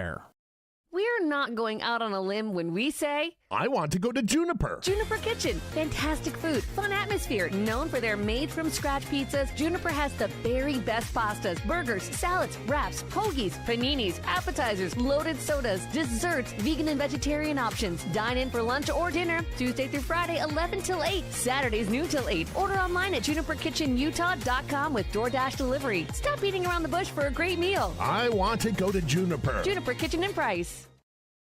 You're looking for somewhere you could be proud to work. Komatsu is looking for you. Komatsu is a leading manufacturer of construction, mining, forestry, and industrial heavy equipment. Komatsu currently has openings for seasoned welders, journeyman electricians, and MSHA certified electricians, as well as master machinists. At Komatsu, not only will your skills be rewarded with competitive wages, but you'll also enjoy benefits like a robust 401k plan. Grow with Komatsu. Go to komatsu.com or call Tanner at 636-6150.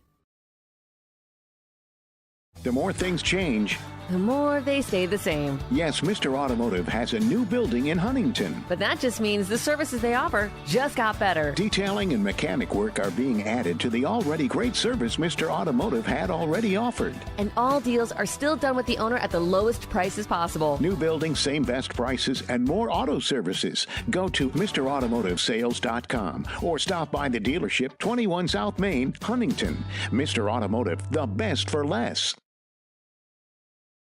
Imagine a smooth, hassle-free journey to the front door of your new home with the Driggs Mortgage Team guiding you every step of the way. Hi, this is Greg Driggs. Our seasoned experts understand the ins and outs of home financing and refinancing. Come visit us at our new permanent address, 8 East Main in Price, where we plan to be a staple for years to come. Start your journey today. Call 801-427-3577. The Driggs Mortgage Team, NMLS number 272076, Equal Housing Opportunity. Driggs Mortgage Team is a DBA of Premier Mortgage Resources, LLC, NMLS 1169.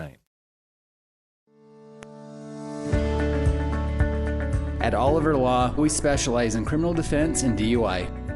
Everyone needs to know their rights. Let us guide you through the criminal justice minefield. At Oliver Law, we still believe in innocent until proven guilty.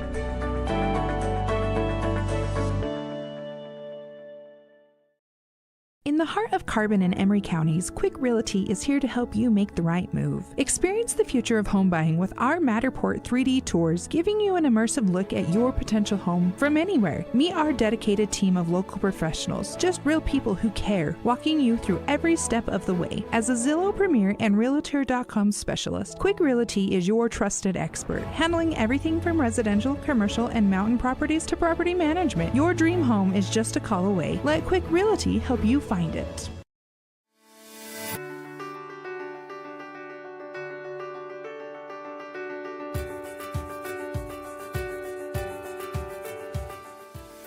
Hi, I'm Dr. Daniel Kelly, owner of Castle Valley Orthodontics.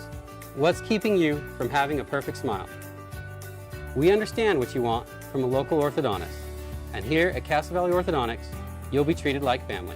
Call Castle Valley Orthodontics at 637-2222 for a free consultation.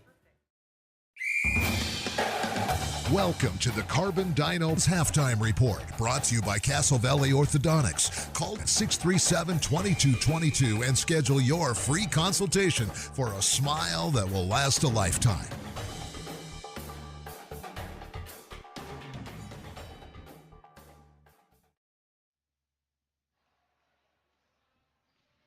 And welcome back to Carbon Dino Basketball. It's halftime.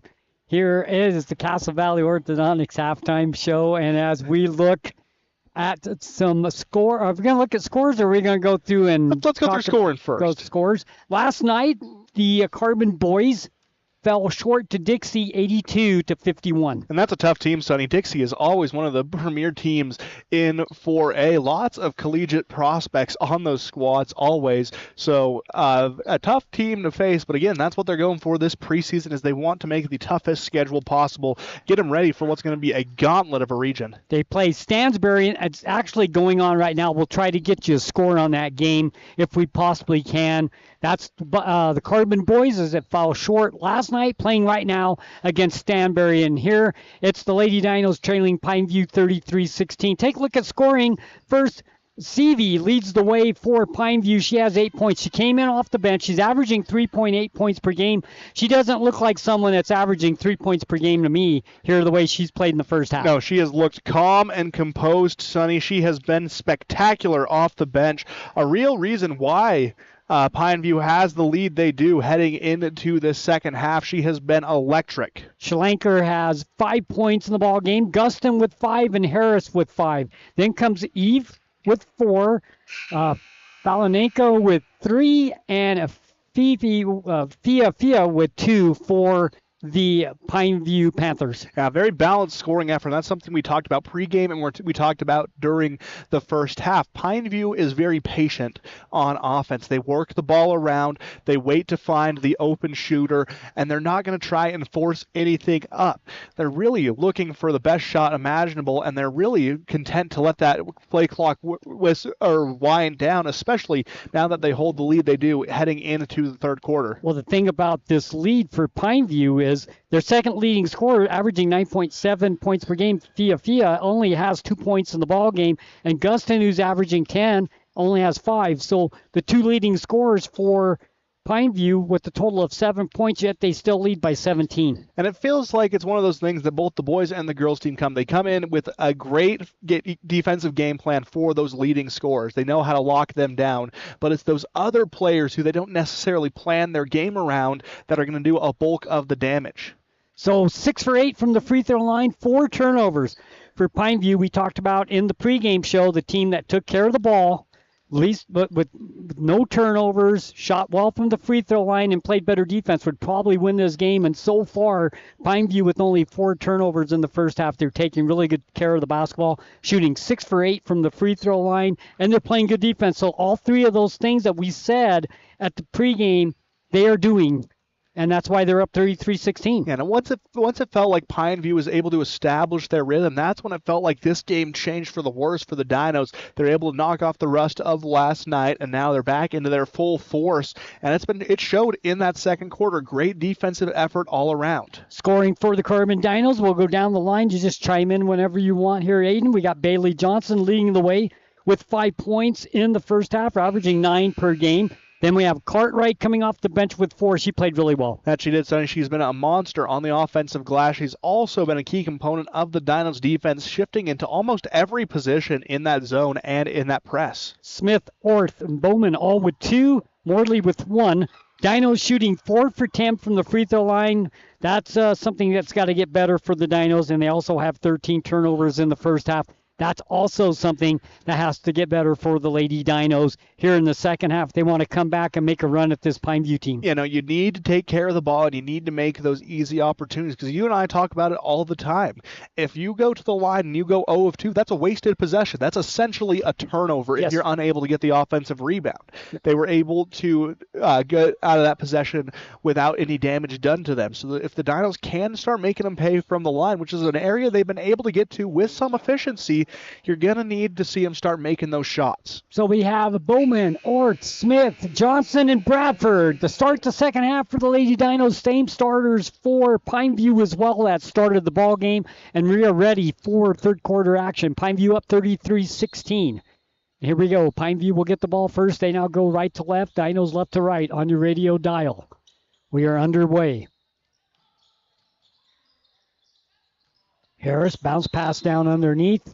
Out of bounds and a turnover for Pineview to start the second half, and that's exactly what the Dinos need to do. They need to cause turnovers on the defensive side. Now they got to take advantage and put the ball in the basket. And Eves had a good interior seal on Bradford, but was unable to corral the ball with her right hand, and that led to the turnover. Smith, hand-foot shot, no good. Rebound comes down to Pineview. Dinos come up empty. We come the other way. 7:30 left to play third quarter. Fia with it. Swings it over to the left side. Shot from three-point line by Harris is no good. Offensive rebound. Lay it up and in. Gustin gets the offensive rebound. Drives inside. Puts it up and in. 35-16. And Panthers up 19. And just a smooth move to the rack off the offensive rebound, Sonny. Calm and composed. Dinos throw the ball away. Tried to get the ball down in the paint. Turnover for the Dinos. We come back the other way. Fast break. Dinos get back on defense well. And the Panthers will set the offense. Work it down low. Back to the basket. Now works her way in. Shot up off the glass. No good. Whistle and a foul. Eves will go to the free throw line to shoot 2. That was a good position there by Eves. She got the ball, worked her way in. She didn't make the shot, but she got fouled. And that's what happens when you get down there low in the paint on that low block. Good things happen. And right now, they're going more and more to Eves as she's able to out-height everyone on the floor, but she also has the skill and discipline underneath the basket to make them pay. So you like to see her be the focal point right now, especially as Carbon runs a small ball lineup. She makes 1 out of the 2 free throws. 36-16, Pineview up 20. Johnson with the ball for the Lady Dinos. Top circle picked up there by Schlinker. She gets the steal. Ahead it goes to Gustin. Shot up and good. Gustin with the layup off the steal. And turnover number 15 for the Dinos. 38-16 Pineview. And she hung in the air for a second, readjusted herself to get a more perfect angle at the rim, and it paid off. Johnson for 3. Off the back of the rim, no good. Rebound comes down to Pineview. Fast break the other way. They get it ahead of the defense. Laid up, couldn't get it to go. And the rebound comes down to the Dinos, and that's why you don't quit right there. We have a whistle and a foul back the other way. Yeah, and that's a foul of frustration there coming from Schlenker. She misses the layup, beats herself up a little bit on the other end, sprints back, tries to get the steal from behind, unable to get it, but still stays with it, and that's what led to the foul call. It's a perfect example why you don't quit on a play, because Schlenkler looked like she had an easy layup. But the Dinos followed the play. She missed the layup. And the Dinos turn the ball over once again, and we come back the other way for Pineview. They're going to set up more into a calmer set. This time she makes it. She was frustrated on the last time down the floor, missed the layup, but not this time. She hits the 3 from the left wing, 41-16. Yeah, and she had no one in about 3 feet of her. It was a very uncontested look at the hoop.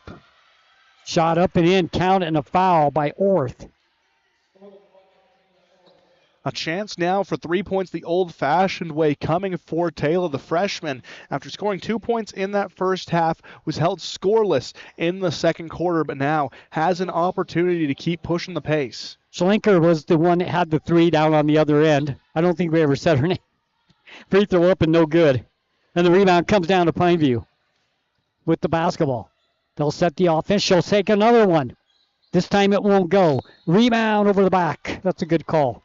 It's a very good call, and a bit of a heat check coming from Schlenker. She was feeling herself after the last May 3, pulled up from deep range, towing that collegiate line, but unable to connect on that second 3. Dinos get fouled as a result. That's going to be the 4th personal foul on Eves, and that's a problem for Pineview as she's been a focal point of the offense.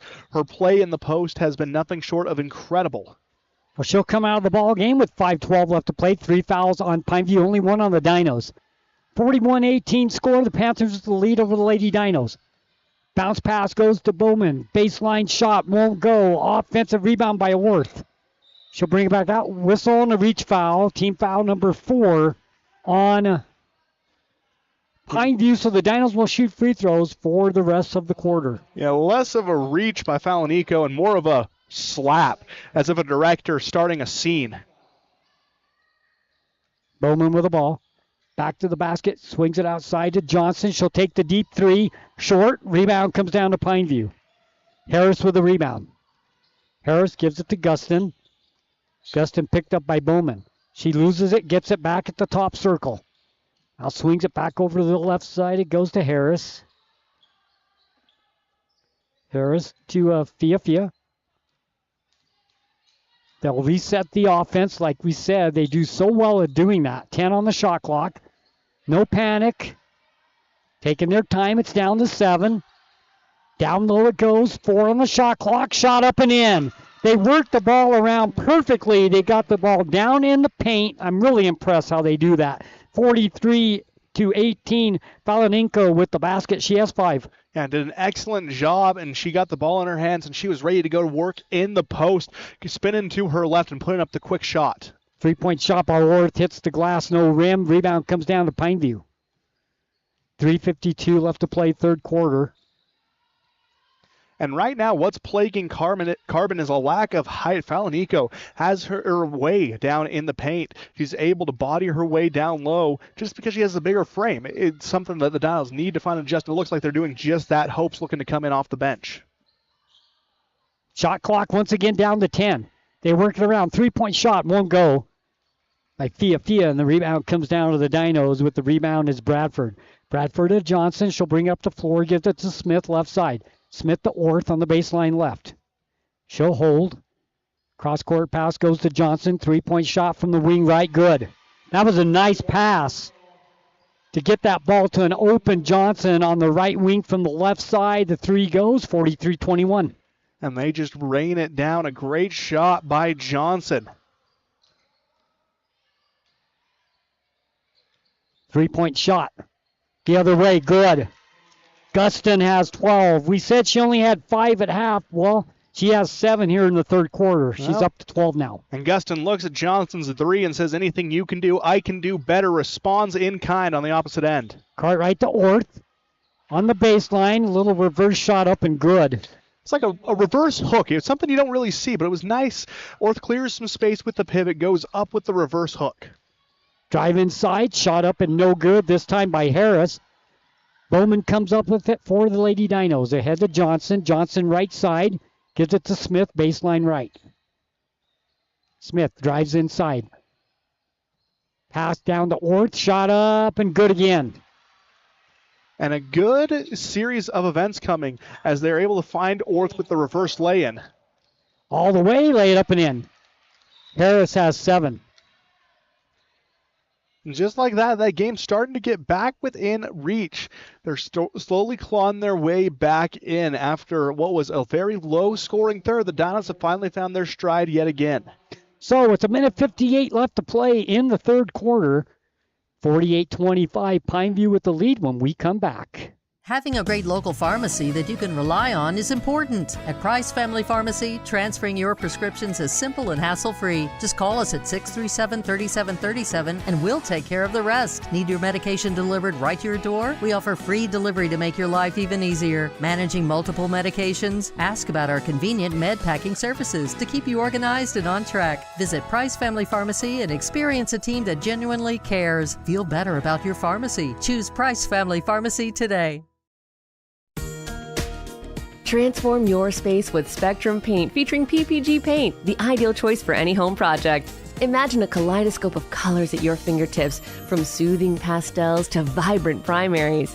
Whether revamping a room or adding character to your exteriors, Spectrum Paint makes every brush stroke count. Dive into a spectrum where quality meets creativity and paint your world with us. Visit Spectrum Paint to find the perfect shade for your home today.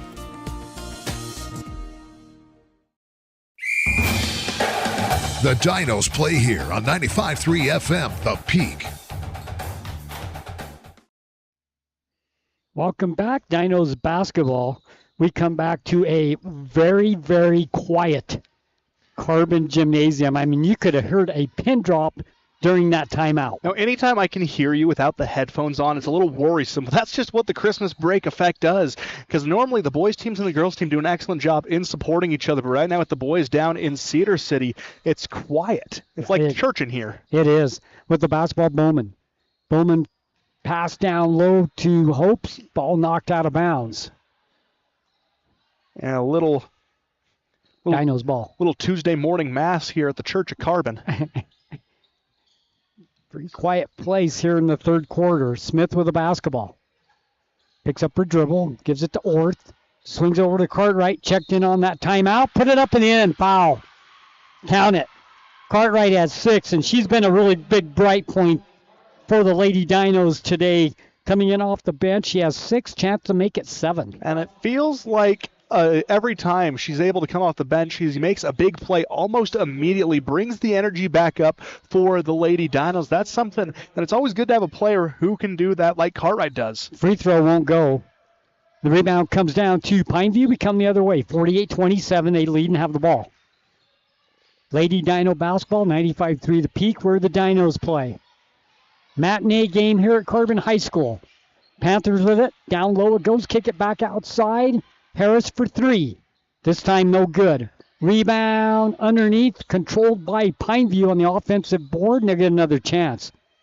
Nice play by Seavey, and then the three-point shot good by Pineview. Yeah, Schlenker rains it down, Sonny. She has been on fire in this third quarter, as have the rest of the Panthers from beyond the arc. That's where they've been making their living. When they can't get points on the fast break, they are able to hit the three at such a high level. 11 in the ball game for her. Here's a three-point shot. Orth won't go. Offensive rebound by Bowman. Back out to Orth for three again. Good. She has 11. So after being held to only 2 in the first half, Orth has exploded for 9 in the third quarter. A great showing by the freshman. 16 seconds, shot clock off. Pass goes down, to Fia. Now here's a drive, shot up, no good. Rebound, whistle, and a foul. They're going to be an over-the-back whistled against Pineview. And with that, the Dinos should be shooting free throws. Yep, we'll go to the other end. Free throws for the Lady Dinos with 6.1 seconds left to play here in the third quarter. Pineview leading 51-30. And it's going to be Hope's toeing the line this go-around, Sonny. She's been a pretty consistent force from the charity stripe in the games we've seen from her.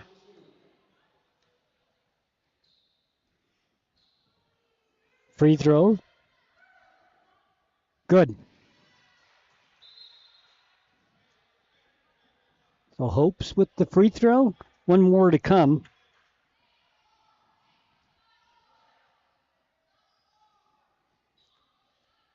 (51-31) the score.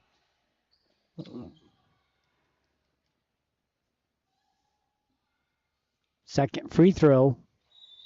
No good. Lane violation anyway, so we take a look at the Carbon Dinos schedule. On the 6th, they play again, so they have a little bit of time off now. They'll play Union, and they start region play. Yeah, against the number 2 team in the state. Quarter will end 51-31 the score.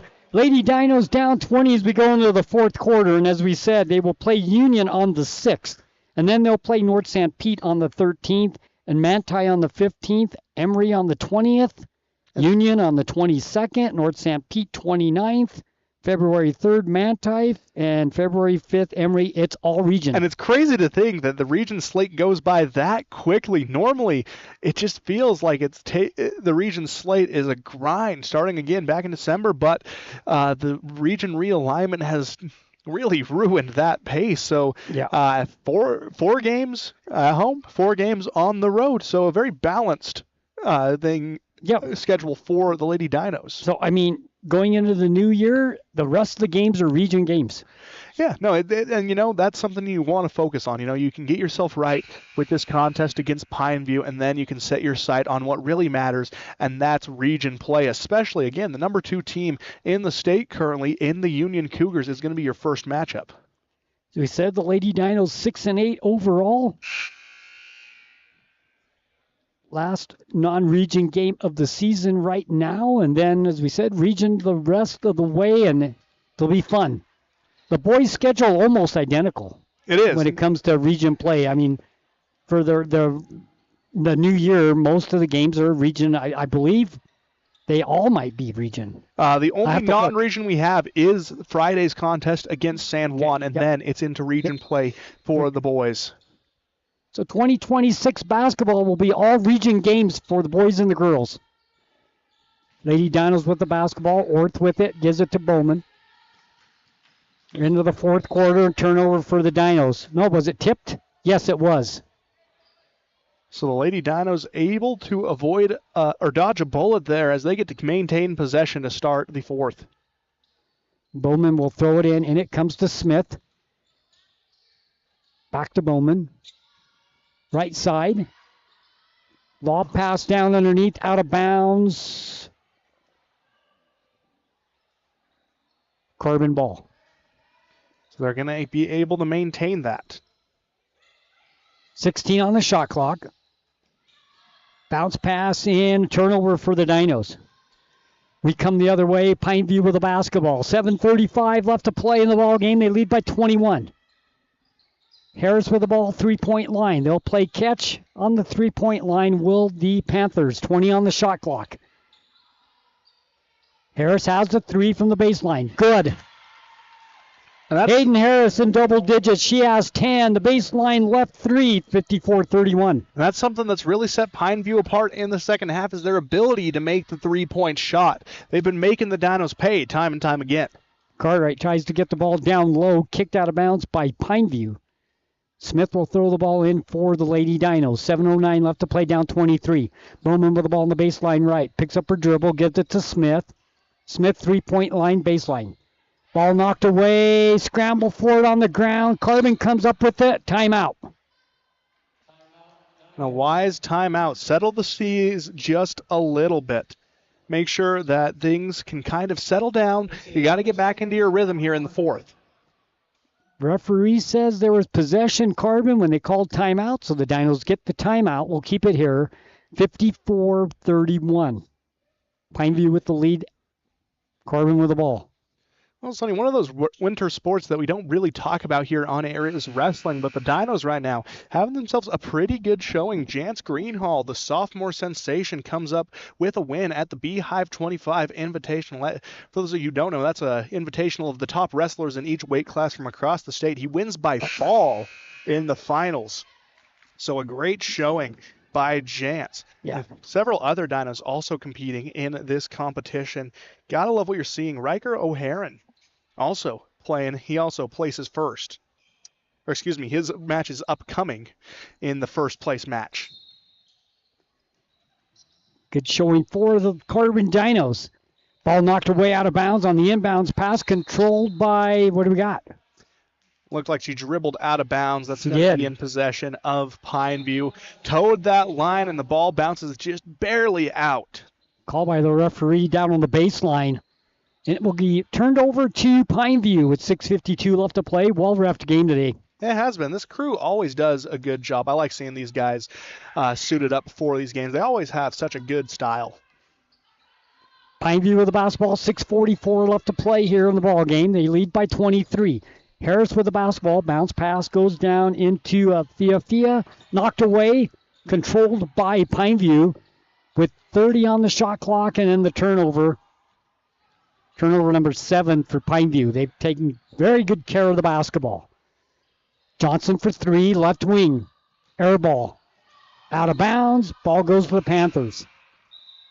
And that one just wasn't able to get. Normally, I think she wasn't as set as she normally is for those. Normally she's a catch and shoot player. That time had to shoot a little bit, sliding to the side. I think that impacted the shot. 6:19 left to play. 54-31.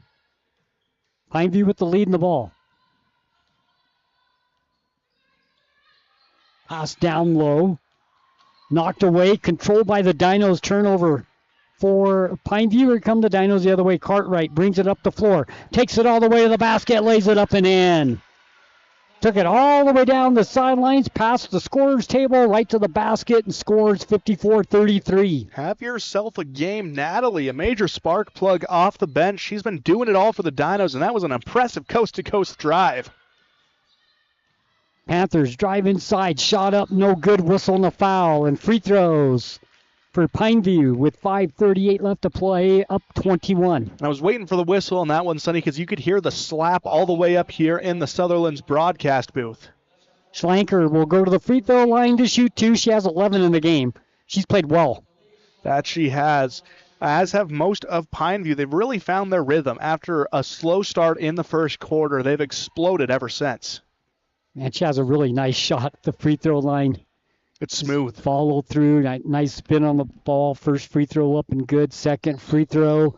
Textbook as well. Textbook free throws. Took the words right out of my mouth. Literally, I was going to say the exact same thing. 56-33. 5:35 left to play.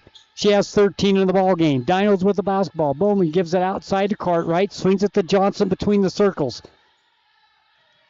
Johnson gets it back. The ball knocked away. Controlled by Cartwright. Double team. She loses it.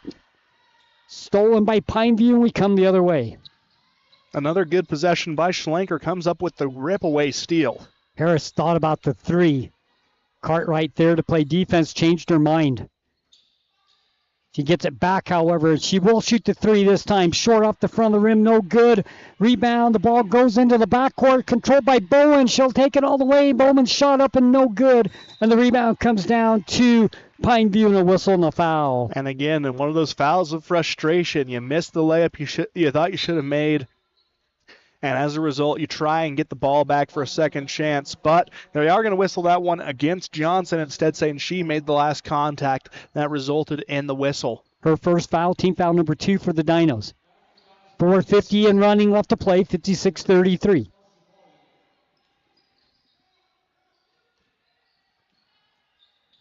Pineview with it. Once again, perimeter passing. Now they go down low. Nice play.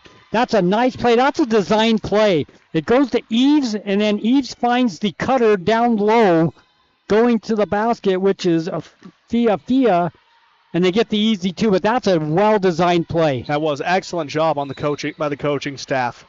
She has 4 in the ball game. We come down the other way, whistling the foul. Free throws for the Dinos. To the free throw line goes Natalie Cartwright. And this has been the one area where she has struggled today is from the charity stripe. Every other aspect, she's been doing a stellar job, but here it's been a struggle for the whole team.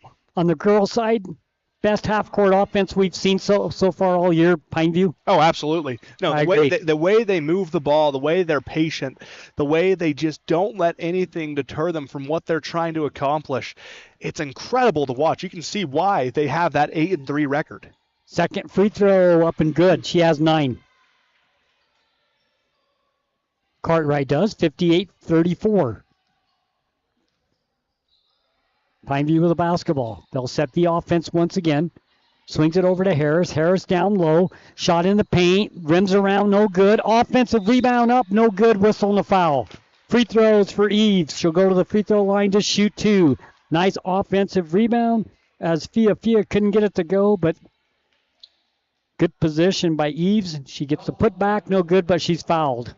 And Eves has just done an excellent job remaining patient all game long. It goes into that whole half-court offense discussion we had. She's just so patient. She's not rushing anything. First free throw up and good. Foul number 3 on Orth. Team foul number 3 on the Dinos. Second free throw up and good. Walks the free throw line, shoots both free throws, puts them both down.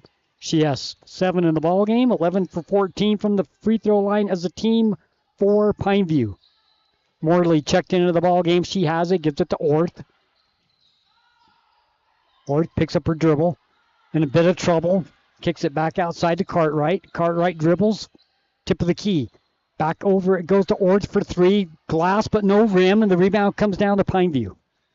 And it was a good job by Orth escaping the trouble by using her pivot foot, but the Dinos just unable to come up with anything on that last possession. Harris had the 3, changes her mind. They'll set the offense. Run some clock here with a 60-34 lead.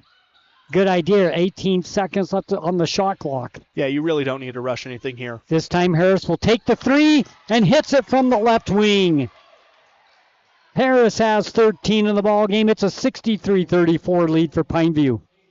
And the score just continues to climb in favor of the Panthers. Smith drives inside, uses glass, and scores. Nice play.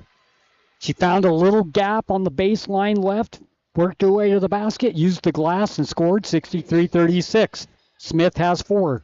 She's nearly on the receiving end of a thunderous block by Fia, but sneaks it through. 3-point shot back the other way for Pineview makes it 66-36. It was a good shot coming down by Calico. Whistle, what do we got?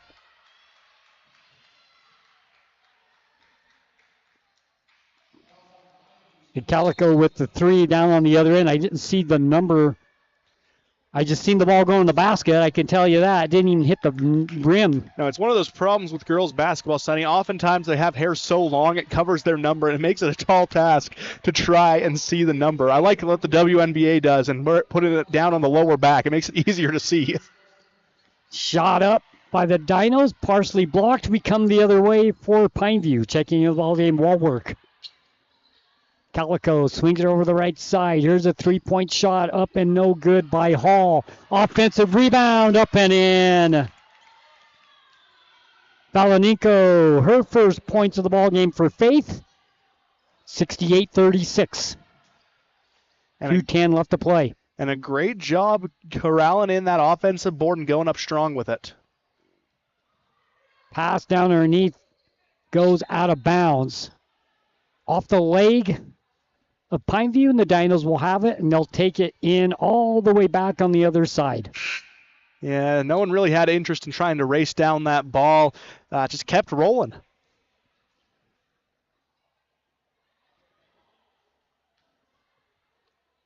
In it comes. Johnson gives it back to Smith, who will bring it past the half-court stripe. Swings over the right side to Morley. Back to Smith, over to Johnson. Baseline left three, good. She has 11, 68-39. And when in need, Bailey is always someone who you can turn to put some points on the board. Now, what makes her so valuable and what's going to be most missed when her senior campaign comes to an end? Shot up, blocked by Orth. Ahead to Johnson. 2-on-2. Johnson takes it, gives it to Smith. 10-foot shot from the baseline right. Air ball out of bounds off Pineview. Dinos will get it back with 1:22 left to play, up 68-39. Pineview with the lead, Dinos with the ball. So the Dinos now with the chance to tack a few more points on the board after a lengthy scoring drought. Now looking to put a few more points up there. Johnson shot, air ball on the rebound, over the back foul on Orth. If I remember right, that is going to be her fourth. Yes. Jinx. So we come back the other way. 68-39 with 1:15 left to play. Past the half-court stripe comes Pineview. They'll set the offense, give over to Hall. Calico back to Hall. Down low.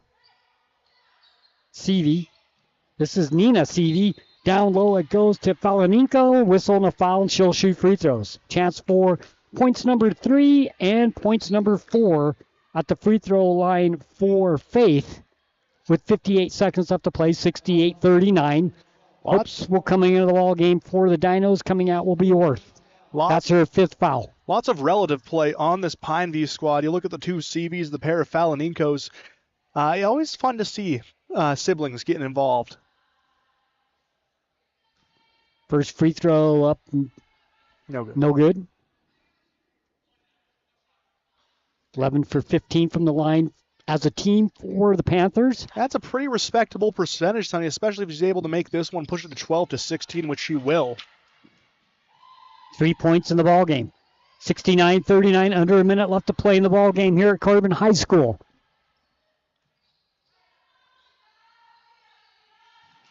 Last game of 2025 here on 95.3 The Peak for the Dinos. Whistle and a foul will be back on Friday. Yeah, and you know, Sonny, we get the honor of being the last non-collegiate or professional game to air on the Castle Country Radio family of stations. Because tomorrow we are going to have the Las Vegas Bowl with the Utes and Nebraska. And tonight we have the Utah Jazz taking on the Boston Celtics. Lots of sports on Castle Country Radio. We talk about it all the time. This is the place to be, especially for Carbon Dino basketball right here on 95.3 The Peak. Shot up and no good by Johnson. The rebound comes down to Pineview with the shot clock off, and the game clock says 20. And Pineview with those young players in, they're hungry to score still. Really don't need to shoot if they don't want to. They can run the clock out.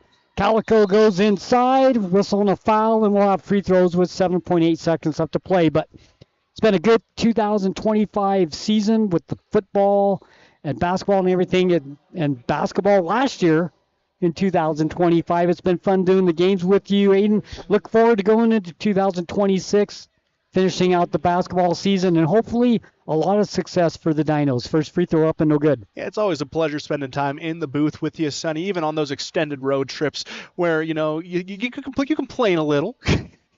But it's always fun spending time with you. Second free throw.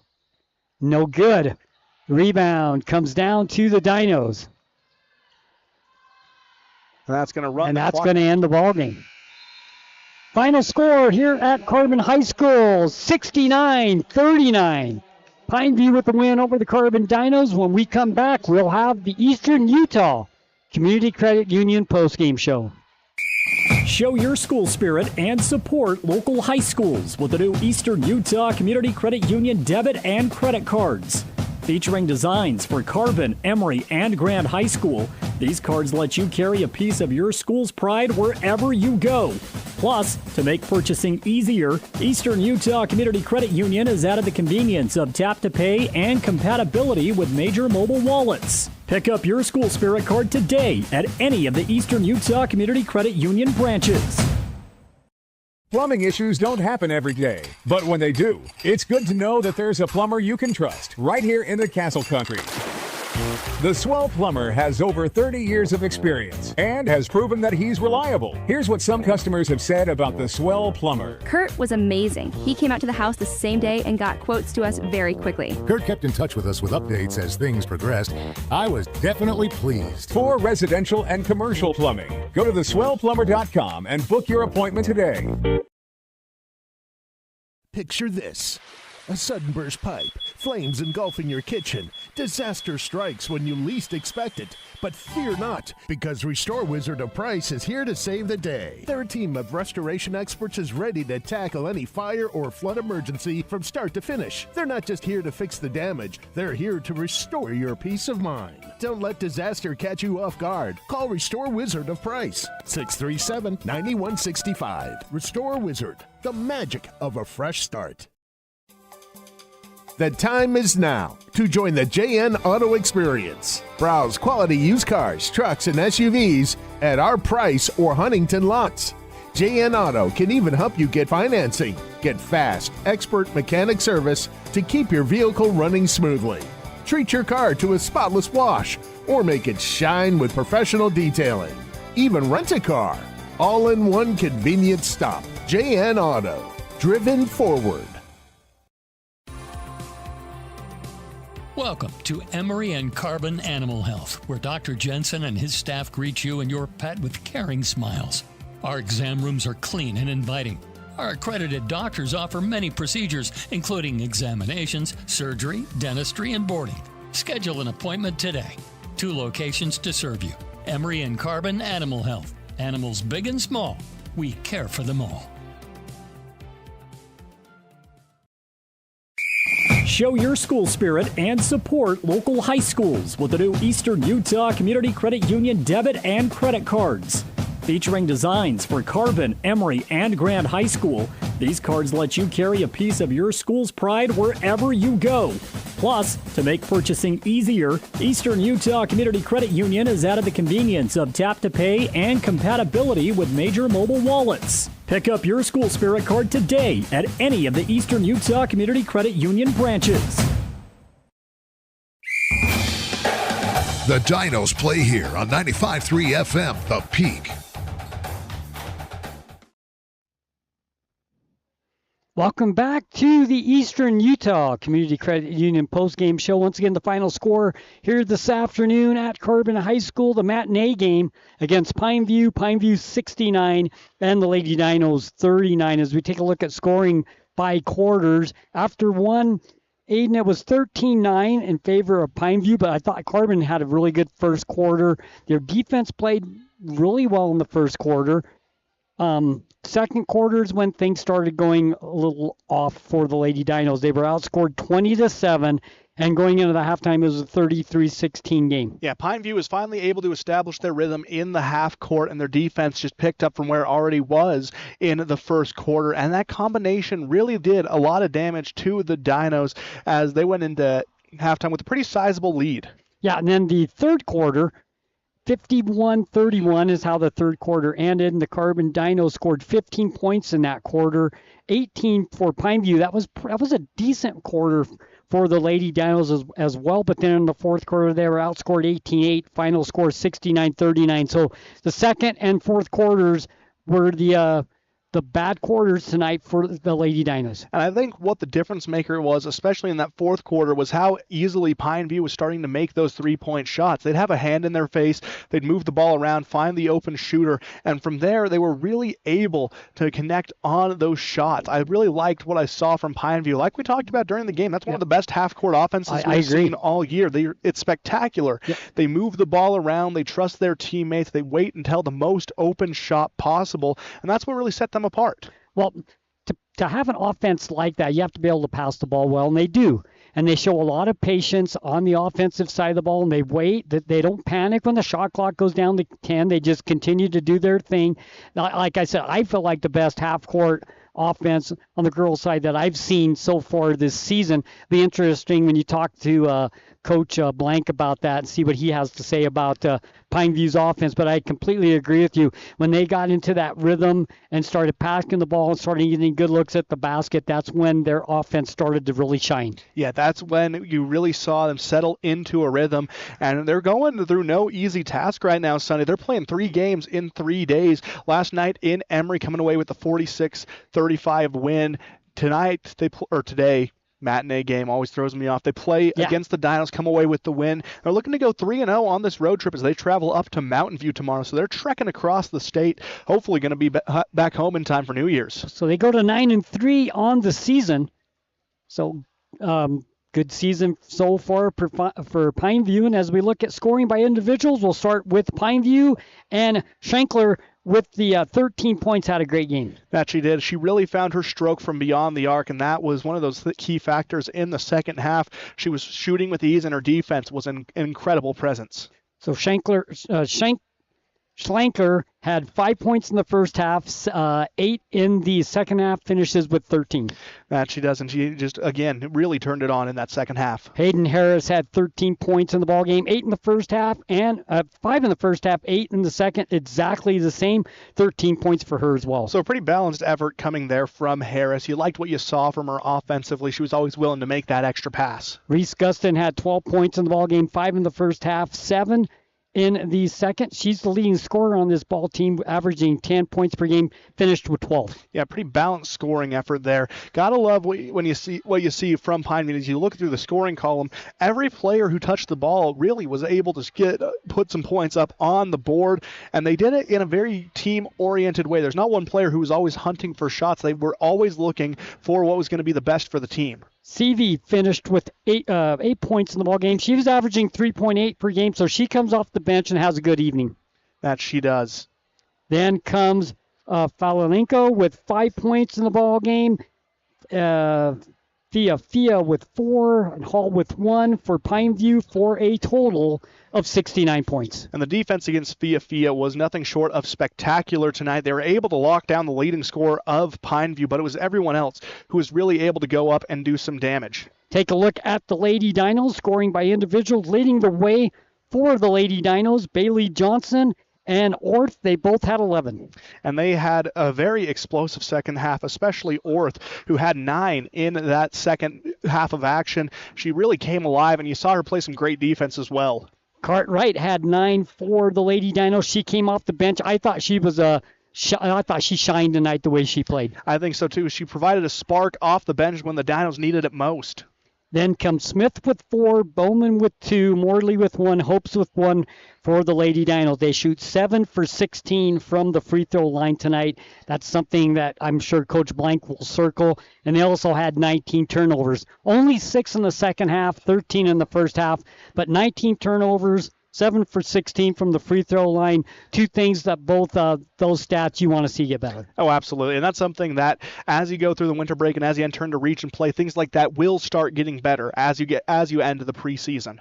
We'll take a quick break, and when we come back, we'll have a couple of Lady Dinos that are going to talk to Aiden here on the air, so don't go anywhere. It is the Eastern Utah Community Credit Union postgame show, 95.3 The Peak, where the Dinos play. Once again, the Lady Dinos fall short tonight, 69-39 to Pineview. Don't go away.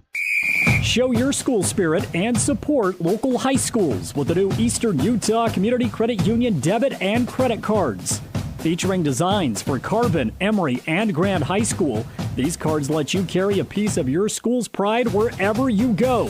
Plus, to make purchasing easier, Eastern Utah Community Credit Union has added the convenience of tap to pay and compatibility with major mobile wallets. Pick up your school spirit card today at any of the Eastern Utah Community Credit Union branches. Our home flooded when the refrigerator line broke. We felt helpless, didn't know what to do. Our neighbors told us to call On Call Restore. They really came through for us. Serving all of southeastern Utah, they're fast and professional. 24/7 emergency services for water, fire, and mold. They even do emergency board-ups. And as a licensed insured general contractor, they do the remodeling as well. Call for a free quote, 650-1092. Bringing you peace of mind during the worst of times. Call On Call, 650-1092. We'll be on our way. Carbon Dino basketball continues on 95.3 The Peak. Welcome back into Carbon Dino basketball here on 95.3 The Peak, where the Dinos play. Aiden Mortensen alongside you, and joining us now in the Sutherland's broadcast booth, we have Malia Smith from the Dinos. Malia, it's always a pleasure to catch up with you. Thanks for taking the time to come talk to us. We really appreciate it. Yeah, thanks for having me. So preseason now officially coming to a close, and it's been a bit of an interesting year, an adjustment due to region realignment. Lots of games being played on the road or at tournament. What's that been like from a player perspective, especially from that student-athlete perspective? How do you keep up with schoolwork during this busy grind? It's hard, but, you just got to stay up late and just work hard, and you just have the motivation to keep your grades up to play in your sport. So you just love the sport, so you just got to keep up the grades. And that's the thing, is you love the sport enough, you're going to do whatever it takes to keep getting on the court. And that's what you have to do as a student athlete. It's always a grind. But looking through this preseason schedule, it's been a tough one for you guys. You guys have played a lot of top-tier teams as you've gone through the end of 2025. What's been the biggest lessons you guys have learned as a team as you go through this tough stretch? It's been awesome. Blank has scheduled a lot of good teams so that we could just get to learn. It's just all a learning experience to play good teams that know how to play, and then we just show up and play as well. And it's just, we've learned a lot, just learning defense, how to play defense on really good teams that know how to shoot, and then just learning how to play offense, and just, because they're really good defenders, so just knowing how to move the ball and just playing as a team has really helped us. No, and that's what you guys do so well, is you do play as a team. There's not one player who on the floor who is trying to hog the attention. You guys move the ball so effectively around, trying to get everyone involved on the action. Now, you guys are a very young team, 3 seniors on the roster. What's it like stepping up as an underclassman into the role you have this year? I thought it was going to be scary, but I do it for soccer, and a lot of us have done it for soccer, playing up on a varsity level. And I think we've gotten used to the experience and the stress of playing in a varsity level, but we're just such a young team, and I'm so excited for, when we're older. That would be such a good team. And that's something we were talking about before the game started, about how you are known as more of a soccer sensation at Carbon High. What's the transition like, jumping from the field onto the hardwood for basketball? Yeah, I love it. I kind of compare them. They're kind of like the same to me, just like the aspects of just being creative. And I just love having the transition to taking a break from soccer and just jumping into basketball because, I just love it. You think just like me, because I picture those two sports as very similar as well. Lots of similar concepts can be shared across the two sports. So it's good to know that I'm not just crazy up here. So now, as you look ahead to region schedule, it's going to be a fun slate. You got 4 teams in the region, so you got 8 more games coming up this season. What are you looking forward to most as you head into the region slate? I'm definitely most excited for senior night against Emory. That's always a fun one. And that's one that's going to be an absolute blast, because here at Carbon, it feels like the environment's just a little bit better. I graduated from Emory, but you guys know how to party here at Carbon. I got to give you that. So that's going to be an exciting one. Now, as you go into the rest of the holiday break, what's been the message from Coach Blank to you guys as players? Because we had a whole break, but he's just telling us to stay in the gym and just pick up basketball at churches and just doing whatever we can to stay fit so that we can be ready for a region. Yeah, it's always important to stay in shape as region right around the corner. Malia, before we let you go, anything you want to leave the listeners off with? Yeah, we're just so excited for region, and we're going to go kick butt. Malia, it's always a pleasure to have you up here. Thanks for taking the time to come talk to us. We really appreciate it. Yep, thank you. Again, Malia Smith joining us in the Sutherland's broadcast booth. We're going to be joined now in a moment by Taylor Orth, the freshman for the Dinos. We'll take a quick break and be right back with more of the Eastern Utah Community Credit Union postgame show. Show your school spirit and support local high schools with the new Eastern Utah Community Credit Union debit and credit cards.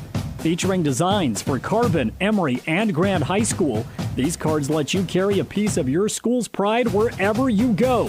Plus, to make purchasing easier, Eastern Utah Community Credit Union has added the convenience of tap-to-pay and compatibility with major mobile wallets. Pick up your school spirit card today at any of the Eastern Utah Community Credit Union branches. Carbon Dino basketball continues on 95.3 The Peak. Welcome back into the Eastern Utah Community Credit Union postgame show as the Lady Dinos fall today 69-39 to the Panthers of Pineview. Moments ago, you heard from Malia Smith. Now in the Sutherland's broadcast booth, we are being joined by freshman sensation Taylor Orth. Taylor, pleasure to catch up with you today. Thanks for taking the time to come talk to us. We really appreciate it. Yeah, thanks for having me. Now, it's always exciting when you get to be a freshman called up to the varsity level. What runs through your head as you're going through and getting announced in the starting lineup at such a young age? Oh, I was just, before the game, I was just really excited. I had a lot of butterflies in my stomach, but I was just really excited to finally play with the varsity. And it's always exciting when you get to make that first leap up here, especially as a freshman. Now, in the first half, you had 2 points, but in the second half, you really got going. You had 9. What switch kind of flipped heading into the second half that got you scoring as well as you did? I just told myself, I was just like, I'm okay. Like, I was in the first half, I felt like I was still kind of like nervous still, but in the second half, I was just like, I know how to play. Like, I'll just do what I do. Yeah, it's just remembering that the game is the same at every level. You just got to stick to what you know. And you had a great showing today. Defensively, you were stellar out there.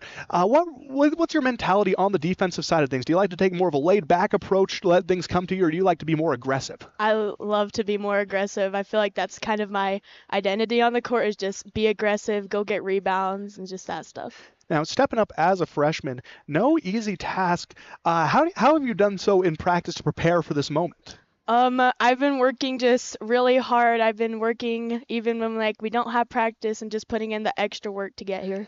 Now, let's talk about the leap from the middle school level up to high school and especially to the varsity level. What's that transition been like for you? Oh, it's just so different. It's just crazy. Like in the middle school, it's just like really just slow, and we didn't have a very good competition in my middle school, but high school, it's just been so fun to play, and you have better players with you, and I felt like it made me a better player. No, it absolutely does. That transition you make is one of the toughest ones. You get humbled a few times on your way up, but that's just part of the journey. Now, looking ahead to region, that's going to be a fun slate. 8 more games remaining on the season. What are you looking forward to most in this region campaign? I'm just excited to just keep getting better, and I feel like our team's going to get better, and I feel like we're going to start doing really good together and having chemistry. Now, you can see that chemistry already on the floor. You guys are always looking for each other. You're always willing to make that extra pass, and I think that really separates you guys, especially as a young team, being able to do that this early. It makes all the difference in the world. Now, what would you say your relationship with the team is like? What's it like spending a lot of time with these girls? Because, you travel all around the state with them. What's that bond like with the team? Oh, it's awesome. We are just so kind to each other, and I feel like we all lift each other up, and we're just such good teammates to each other. And that's something you love to hear from the players, is that you guys are friends, you are bonding. Now, before we let you go, Taylor, is there anything you want to leave the listeners off with? Go Dinos. Taylor, couldn't agree more. Thanks for taking the time to come talk to us. We really appreciate it. We're going to take one more quick break here on the Eastern Utah Community Credit Union postgame show, where we're going to be then joined by Dinos head coach Jordan Blank. We got all that and more coming up right here on 95.3 The Peak, where the Dinos play. Golfers, get ready for year-round fun at Swing and Swear. Step into the action with over 43,000 world-class courses to choose from. No passport required. Rain or shine, you can tee off indoors. Multiple bays, club rentals, tables, chairs, and concessions. It's the perfect spot to practice your game, celebrate with friends, or spend time with family. From the serious golfer to first-timers, everyone is welcome to join the fun. Swing and Swear, located just off Ridge Road. Call 299-6200 to schedule a tee time today. You're listening to Carbon Dino Basketball on the Peak KRPX 95.3 FM. Welcome back into the Eastern Utah Community Credit Union postgame show. The Dinos falling to the Panthers of Pineview 69-39. Joining us now in the Sutherland's broadcast booth is Dinos head coach Jordan Blank. Coach Blank, always a pleasure to catch up with you. Thanks for taking the time. Hey, thank you. I appreciate it. So that was a hard-fought battle from start to finish for you guys. That first quarter, defensively, I think you looked spectacular. What was the game plan on the defensive side coming into this contest? Honestly, just match their intensity. We knew they were coming off a game last night against Emory, so we're like, let's just match what they have. They're a great team, and credit to Coach Ben and Pineview. They're a great team, one of the best teams we've seen all year. And so it's, hey, let's match their intensity, and let's take this game as something that we can take the momentum and what we did well and take it into region where, you know, maybe we don't have that same big lineup that they did with their guards, and we can attack our region teams a little bit differently and give us a better look coming into region. And that's something we noticed throughout the game. Is this was probably one of the best half-court offense teams we've seen all season long. They were spectacular. How do you go about guarding a team that's so unselfish like Pineview was? Well, that's a great question. I mean, we gave up 69 points, so it's like, well, I guess what we did didn't work all the time, but I mean, we tried throwing different defenses at them all the time. We went to a man, we pressed, we went to our 2-3, we did a 1-2-2, we threw all sorts of junk at them and would just change. And their guards, I mean, credit to them, they would dribble the ball up and be like, hey, they're in this, and then they'd line it up and they'd attack. They got really well with paint touches. That's our biggest thing is we tell the girls offensively we got to get paint touches, and defensively we've got to eliminate paint touches for them. That's something we track. Now, one of the things that I've really loved about your mentality here as head coach during your tenure is that you really give playing time to the players who are earning it in practice and on the court, and it shows through the heavy rotations you guys run, especially being a younger team like you are with only 3 seniors on the roster. How do you make sure that those younger girls are prepared to step up to the varsity level? Well, I think the first thing is we're looking at what do they do at the younger levels, what do they do at the sophomore game, what do they do in the JV game, and kind of just play it that way, and like who's giving us effort, who's doing really good things, and then from there we'll decide. But same with practice, we track certain things every practice, see what they're doing, and the biggest thing is we just got to tell these young girls, hey, you know, this is a whole nother level, get used to the speed, we want to get them ready for it and then prep them and then put them in that position so that we just don't let them fail. Now, as preseason comes to an end this afternoon, looking back over the entirety of the preseason, what's impressed you most about this team? I love our grit. Honestly, like they are just a gritty team. They don't get down. They just go battle. Like it doesn't matter the score. I mean, even tonight, like it's ball game's out of reach and I still got girls diving for loose balls, doing the little things that matter. And so going into region play, if we can keep doing those things, I think we're going to be successful, because now all of a sudden with region, we get our band in here, things get loud, we get a lot more fans. And so it's a fun environment that just, everything just kind of gets a little bit more upped up. Now, one player who really came in off the bench and impressed tonight was Natalie Cartwright. She comes in and she makes some electric plays immediately off the bench. It's always good to have a spark plug player like that, and you guys have a lot of them on this roster. Oh, absolutely, and that's the nice thing. When you look at like Natalie and Taylor and even Blythe, like they can play a post. They're athletic enough to play with the post players, but then they're small enough and more agile and quick where they can go play with guard. And so, I mean, just the young talent we have coming up it's exciting. And so it's just continually getting them better and improving this year. And that's the thing we got to preach with these girls every single day is I don't care who we play, like region title is up for grabs. I expect to go win a region title, and then state titles are always up for grabs. You just got to play well the last little bit and have some momentum. So It's always who peaks last because, at the beginning of the season, you can maybe make a clear-cut favorite to win it, but it feels like in recent years especially, that clear-cut favorite has never made it past the semifinals, so It really is all up for grabs. Now, as you look ahead to region, what excites you most about what comes up next for the Dinos? Honestly, I think our region, it's a great region, but size-wise, we match up with a lot of these teams. They don't have very big guards or post players minus Emery. Emery's got Callie, who's a tremendous post player. But other than that, we match up size-wise with teams, and I think we can use that to advantage because we're so quick, and now we have the same size advantage there where I think we can run teams and do a lot of things that way. That's going to be a major advantage, especially with one of your tougher tasks in region play coming up as your first game. Union right now ranked number 2 in the RPI, and you get them to start right off the bat. What have you seen from the Cougars so far if you've looked at any film? Same thing. They're just gritty. They do a really good job. Coach Oki, she does a great job with their team there, but it's just the matchups, and basketball is all about matchups, and I think our biggest thing is guard to guard, post to post. We match up very well with them, and so really, and we've seen them so many times. We play them every summer. We do all these things all summer long with them, so we know those girls, and so it's just a matter of how are we going to play against them all game long.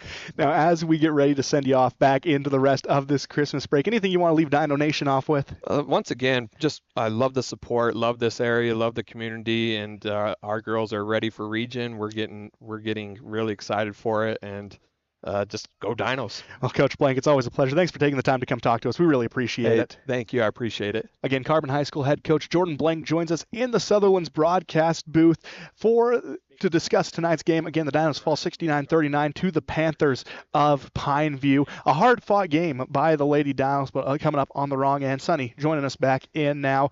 Let's put the final touches on tonight's broadcast. Coming up, we got region for the Lady Dinos, but one more non-region game for the men's side as the boys team takes on the Broncos of San Juan coming up on Friday. Different start time for that one. 5 p.m. tip-off, 4:30. We're going to be here live with the Landon's Diesel Service pregame show. We will be here for that. Now, and then region play after that. But no more games for 2025. This was it. It's been a great year, hasn't it? It's been a fun one, Sonny. Always love spending this time with you. And you know what? Hope everybody out there has a fantastic new year. Have a safe new year. Thank you for listening to the broadcast here on 95.3 The Peak. We appreciate you.